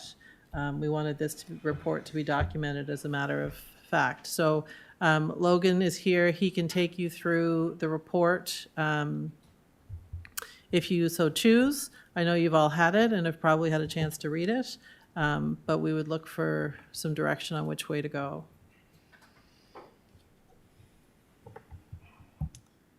Okay. We actually, first, Councillor Perry, did you want to speak before the presentation? Yeah, I just had one question. In the report that I read, the province always said we needed crossing guards for anything on the number 2 for a crosswalk going across a major trunk. For schools? For school zones? Okay, because I said I didn't see that in the proximity. All right, thank you. Okay, you can go ahead. Thank you. So there's an approved capital project to install a crosswalk along Highway 2 in Enfield. Project's listed on the 5-year capital budget with improved budget of $145,000. Staff are seeking alignment with council prior to going to tender for construction on this project. New information has become available related to potentially large infrastructure changes for the area in the future, which will be listed below. Prior to spending public funds on the project, this new information is being brought forward for consideration to enable either a change in direction for the project or an alignment on proceeding with all parties now aware of the same information. So as previously mentioned, there's a $145,000 budget with just under $14,000 committed to design at this point. The most recently provided construction estimate is $93,000 plus HST. And the recommendation, with this project being a priority for council for over a decade and no certainty on timing or exact details of the potential risks flagged in the report, staff would still recommend to proceed with the project.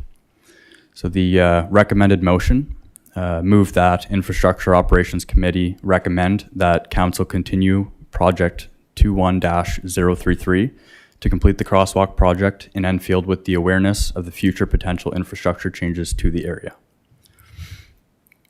So background, this is an aerial view of the current area. We have SO, the current Enfield Volunteer Fire Department, as well as some local businesses nearby. And here's the most recently provided design by the engineering consultant. So the design has been finished to date and could be ready for construction release. So the designer moved the crosswalk to the other side, the east side of Highway 2, to facilitate construction of the future fire hall, which is expected to flop places. Enfield Fire Department has hired Colliers project managers to complete a rebuild of the fire hall. The road access and location for the truck bays has shifted the crosswalk location to the north side of John Murray Drive versus the original plan of the south side. Where this is not a municipal project, there's no direct path for official updates on that project, which make the crossing being at the north side of John Murray Drive the best option for eliminating more design changes. Staff also became aware this summer of a potential change to the services provided at the fire hall. The location currently is host to a large rental space that has been used for events such as wedding receptions, parties, community bingo, and large training events. Historical public use was one of the main focal points for enabling safer pedestrian crossing in this general area of Highway 2. There have been unconfirmed comments made from those working on the fire hall project that the hall space will be significantly reduced. There's no confirmation on detail regarding magnitude or scope of changes to site usage. However, any major change could impact public perception regarding the need for a crossing. The fire hall must also receive road access approval from the province with respect to any planned changes as to how the parking and driveway areas of the site will access provincial roads. This could result in further changes to the fire hall project design. Additionally, we have the intersection of Highway 2 and Old Enfield Road. In August 2024, the province gave the municipality access to a transportation study completed by Griffin Consulting in March 2024, which focused on identifying all major intersection upgrade requirements along Highway 2 and other major provincial roads within the communities of Enfield, Elmsdale, and Lance. On page 44, there's a visual of the recommended upgrade to the intersection at Highway 2 and Old Enfield Road. Designs for a roundabout with the potential to incorporate a pedestrian crossing, which has not been a consideration at that location historically due to the complexity of the current T intersection. So you can see below concept of the proposed roundabout at Highway 2 and Old Enfield Road.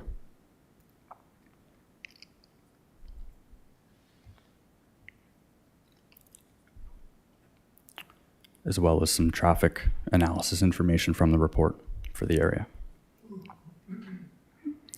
The future ability to add a pedestrian crossing at a roundabout could change the current demand for the crossing intended to be installed at John Murray Drive through Capital Project 21-033. So alternatives. Alternative 1, complete the construction of the crosswalk. This would complete the project as intended in the capital budget. Alternative 2 would be to cancel the remainder of the project, which would result in the project not posting a tender for construction. This design work already completed would remain on file for several years in case circumstances change. Of note, there is work required within this scope that would need to be completed in another project to replace large sections of sidewalk along Highway 2 in the coming years. Canceling the crosswalk project will defer some costs to that other sidewalk replacement work. And specifically, that section would be along Highway 2 as it exists now.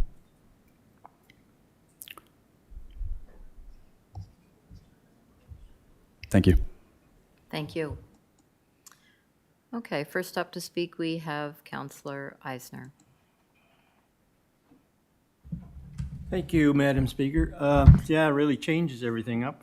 I think we have to have at least 2 lengths of tractor trailers, one on each side, of course, but in order to have a straight look, because when those trucks come up from Leadweech, or trucks going to Leadweech, it should be on a straight stretch. We can't have it near the fire hall at all. I think we got to move it up, further up, maybe Magic Acres, right there, not Magic Acres, but just by the Dennis building. Either that or take it over on the other side, but you wouldn't want to have it coming up the airport hill, the infield hill, because same thing, tractor trailers, they got to break down. So I feel we have to move it up further. That's my take on it. Thank you. Thank you, Councillor Eisner. Next to speak is Warden Ralston. Thank you. Well, this crosswalk has been something that's been discussed around these council chambers for many, many, many years, and we finally have gotten the go-ahead to put a crosswalk in Enfield. I believe there's need for a crosswalk in Enfield, regardless of what happens down the road, 2 years, 5 years, 10 years, or whenever. This crosswalk will be used. It will be used by the people who use the sidewalks as active transportation trails. And if there's one safe crossing in Enfield, people will walk to it and use it, or I believe they will. I won't weigh in on the location. I will leave that to staff and the engineers to figure all that out. But I believe we should still proceed after all the work that's been done.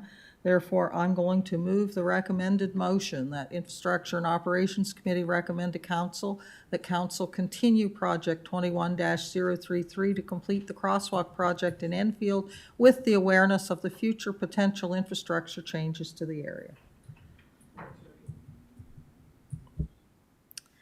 Okay, on to speak before the motion, thank you, Madam Warden, is Councillor Musa. Thank you, Madam Chair. So how far away that roundabout's going to be? Like, did they have any timeline for it, or?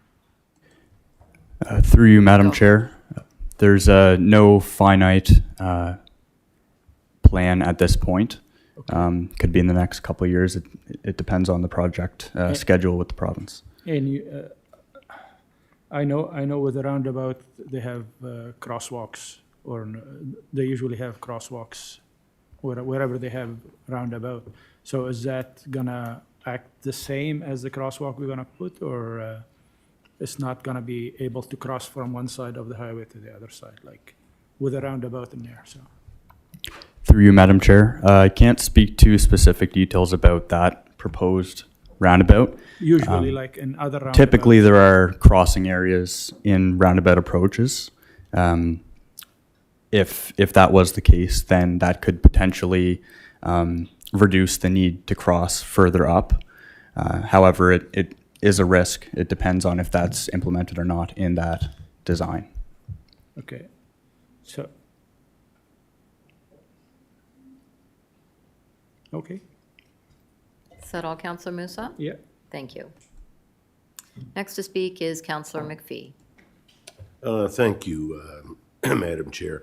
I definitely can see there's a need for this crosswalk, so I'm not against having the crosswalk. I was just a bit shocked at the $93,000. Like, that's good paint. But it's changes to the sidewalk. Could you give us a little explanation of where that $93,000 cost comes from? Through Madam Chair, absolutely. So the cost breakdown incorporates RRFBs, which are the rapid rectangular flashing beacons. They improve safety for pedestrians crossing at larger distances, blind corners, etc. The proposed concrete sidewalk would be to our current standard, which is 1.8 meters wide. Currently, there's a 1.2 to 1.5 meter asphalt sidewalk along Highway 2, which is planned to be upgraded in the near future. So that better material and also improving the accesses to local businesses to conform with Department of Public Works standards, all incorporated rather into that cost. Okay, great. I'm glad to hear that you're putting that type of signs in, because those are the best signs. And So the sidewalk improvements were gonna go ahead eventually anyway, then, is what you're saying? Through you, Madam Chair, that's correct. There's another project, sidewalk improvements in Enfield, which will target 3 separate zones, and this is within one of the zones. Oh, okay, so that explains that. Very good, thank you. No problem. Thank you, Councillor. Next to speak is Councillor Rhino. Oh, I'm fully support of the motion, but the question, and I'm not, where it goes, that would be between the municipality and talks with the province currently, well, that would be worked out that way. Now, I'm thinking, once, I know that they own the road, once we invest this money back in, is there not onus on them? If they, through this roundabout process, we have to either move that or do it. So wouldn't there not be onus on them to put back what we had at some places somewhere? Through you, Madam Chair, typically there would be reinstatement if any infrastructure was affected. To speak to that crosswalk specifically, I can't tell you for sure because it depends on, again, what the planned roundabout entails. But yes, there would be reinstatement of that facility. So to me, it won't be money lost. We need it now. We don't know when that is gonna be, roundabouts being put in place. And I think we would have quite a bit for that MLA's office just being across the yard. I think we'd get her back if they did buck on us a little. So I'm prepared to support the motion. The CAO would like to weigh in on this as well. Through you, Jesse's not available to be here today, but he's here with us on Zoom chat. So he's confirming that Public Works will not have to move this crosswalk to do the work. And he has confirmed that post writing the report. That it will not have to be moved to do the work on the roundabout.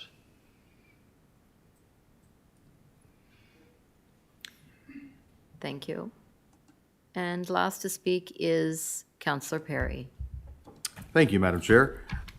Through you, with the crosswalk upgrades and the new sidewalk going in, the accessibility standards for the new one for safe departure, safe arrival will all be included in this. It's going to be a 90-degree turn. It's not going to be on an angle. Is that true? Through you, Madam Chair. So with the concept that you can see here, it's a little blurry. Yeah, just kind of where that road kind of curves. I just wanted to make sure that it was. Absolutely. So the professional engineer extended the safe landing zone to provide that perpendicular safe passage and safe destination point, and also promote potential expansion if for some reason the fire hall project were to change. And right here, you can see the tactile walking surface indicators to provide assurance to someone with low vision that they're entering this sidewalk, and potential extension down John Murray Drive in the future. Okay, no, that's great. Just as chair of the accessibility committee, when we had our public consultations, safe arriving and safe landing zones was a major concern for residents in the area, that there was none.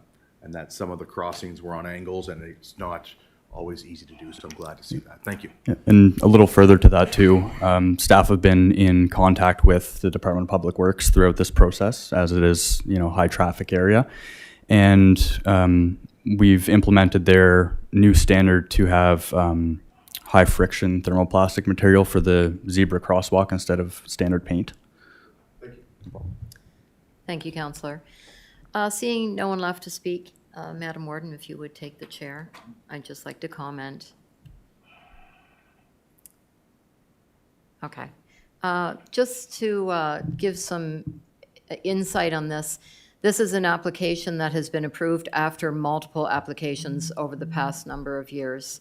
So as far as what the sight lines are coming up from the Churchill and that kind of thing, this has all been determined with Public Works, and this spot has been approved as a safe spot to have a crosswalk. So that isn't an issue. Yes, I am in favor of the crosswalk. It's been a long time coming. And regardless of what happens down the road, and we never know how long down the road is, I think that the crosswalk should be put in place, and the funds have already been allocated for that. So I think we've got support on that. One thing I will comment on is the possibility of a roundabout in that very small core of a small community, which is another conversation to be had, especially where it's just a highway with one intersection into it. You know, typically you get roundabouts coming off a highway or with 4 directions, and that's where they put the roundabouts. But to have one in the middle of a little community like that with only one road intersecting is surprising to me, to say the least, but we'll see where that goes. But I'm definitely in support of the crosswalk. Thank you. Thank you, Madam Warden. So, seeing no one left to speak, okay, question's been called, we'll go to the vote.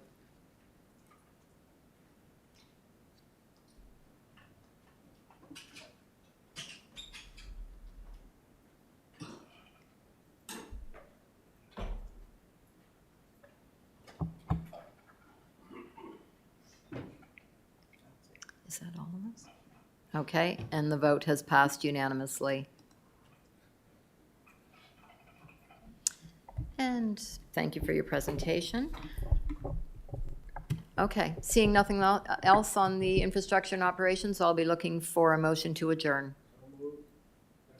Moved and seconded. All those in favor? We are adjourned. We'll have a 10-minute break.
Okay, folks, we'll call this meeting of Council for Policy and in-camera to order. We'll start with the Corporate and Residential Services Report. Over to you, Councillor Perry. Thank you, Madam Warden. The committee held its regular meeting on September 17th, 2024, and the following motion is coming forward as a result of that meeting. CEO Authority Policy Review. This report presents proposed revisions to the disposal of surplus property policy conducted as part of the policy review program. Staff recommended making a slight revision to the policy name, naming the proposed revised policy the disposal of surplus real property policy to align with the nomenclature of Council's recent approved real property policy, or approved management of real property policy. Ugh. The Corporate Residential Service Committee recommends to Council the Council give notice of intent to repeal the Council disposal of surplus property policy and approve the new disposal of surplus real property policy as attached to the Executive Committee agenda dated September 17th, 2024. As Chair of the Committee, I so move. Seconded by Councillor Mitchell. Is there any discussion on the motion? Question's been called. We'll go to the vote.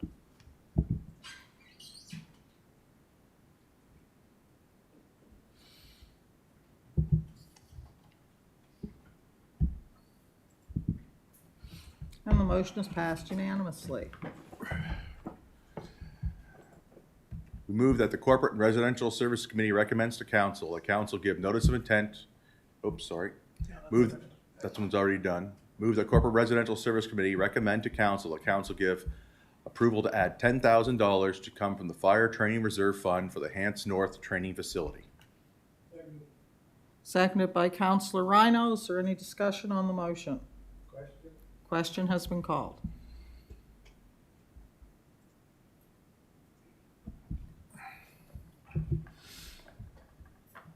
And the motion is passed unanimously. Move that the Corporate and Residential Service Committee recommends to Council that Council give approval to use the remaining $18,900 of insurance funds and add up to $5,000 from district recreation funds to the Center Rod and Playground to add a picnic shelter. Seconded by Councillor Hebb. Is there any discussion on the motion? District 11. Question. Question's been called.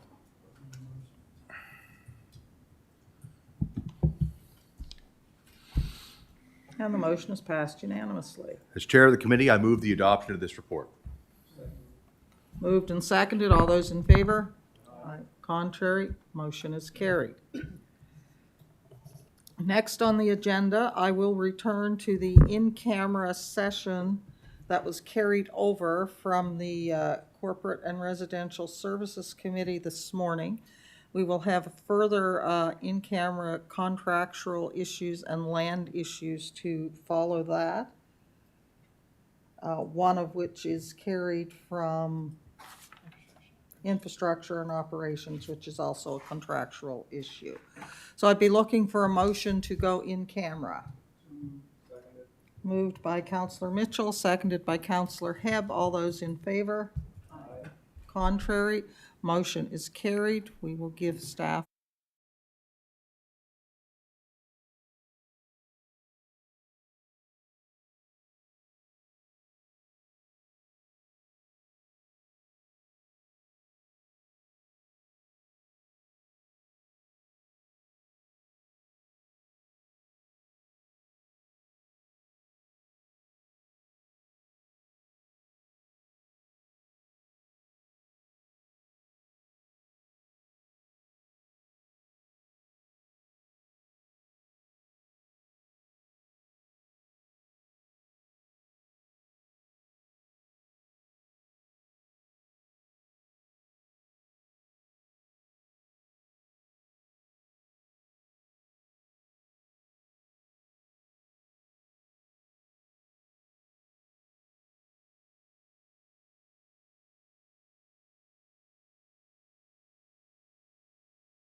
Are we good to go, Julianne? No?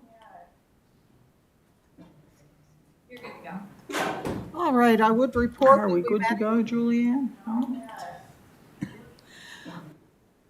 I would report that we met in camera to discuss a number of contractual, property, and legal issues. Out of those discussions, we do have one motion coming forward. Over to you, Councillor Head. Thank you, Madam Warden. Move the council endorse funding application efforts towards the construction of an organics processing facility at East Hants Waste Management Center. Seconded by Councillor Mitchell. Is there any discussion on the motion? The question has been called.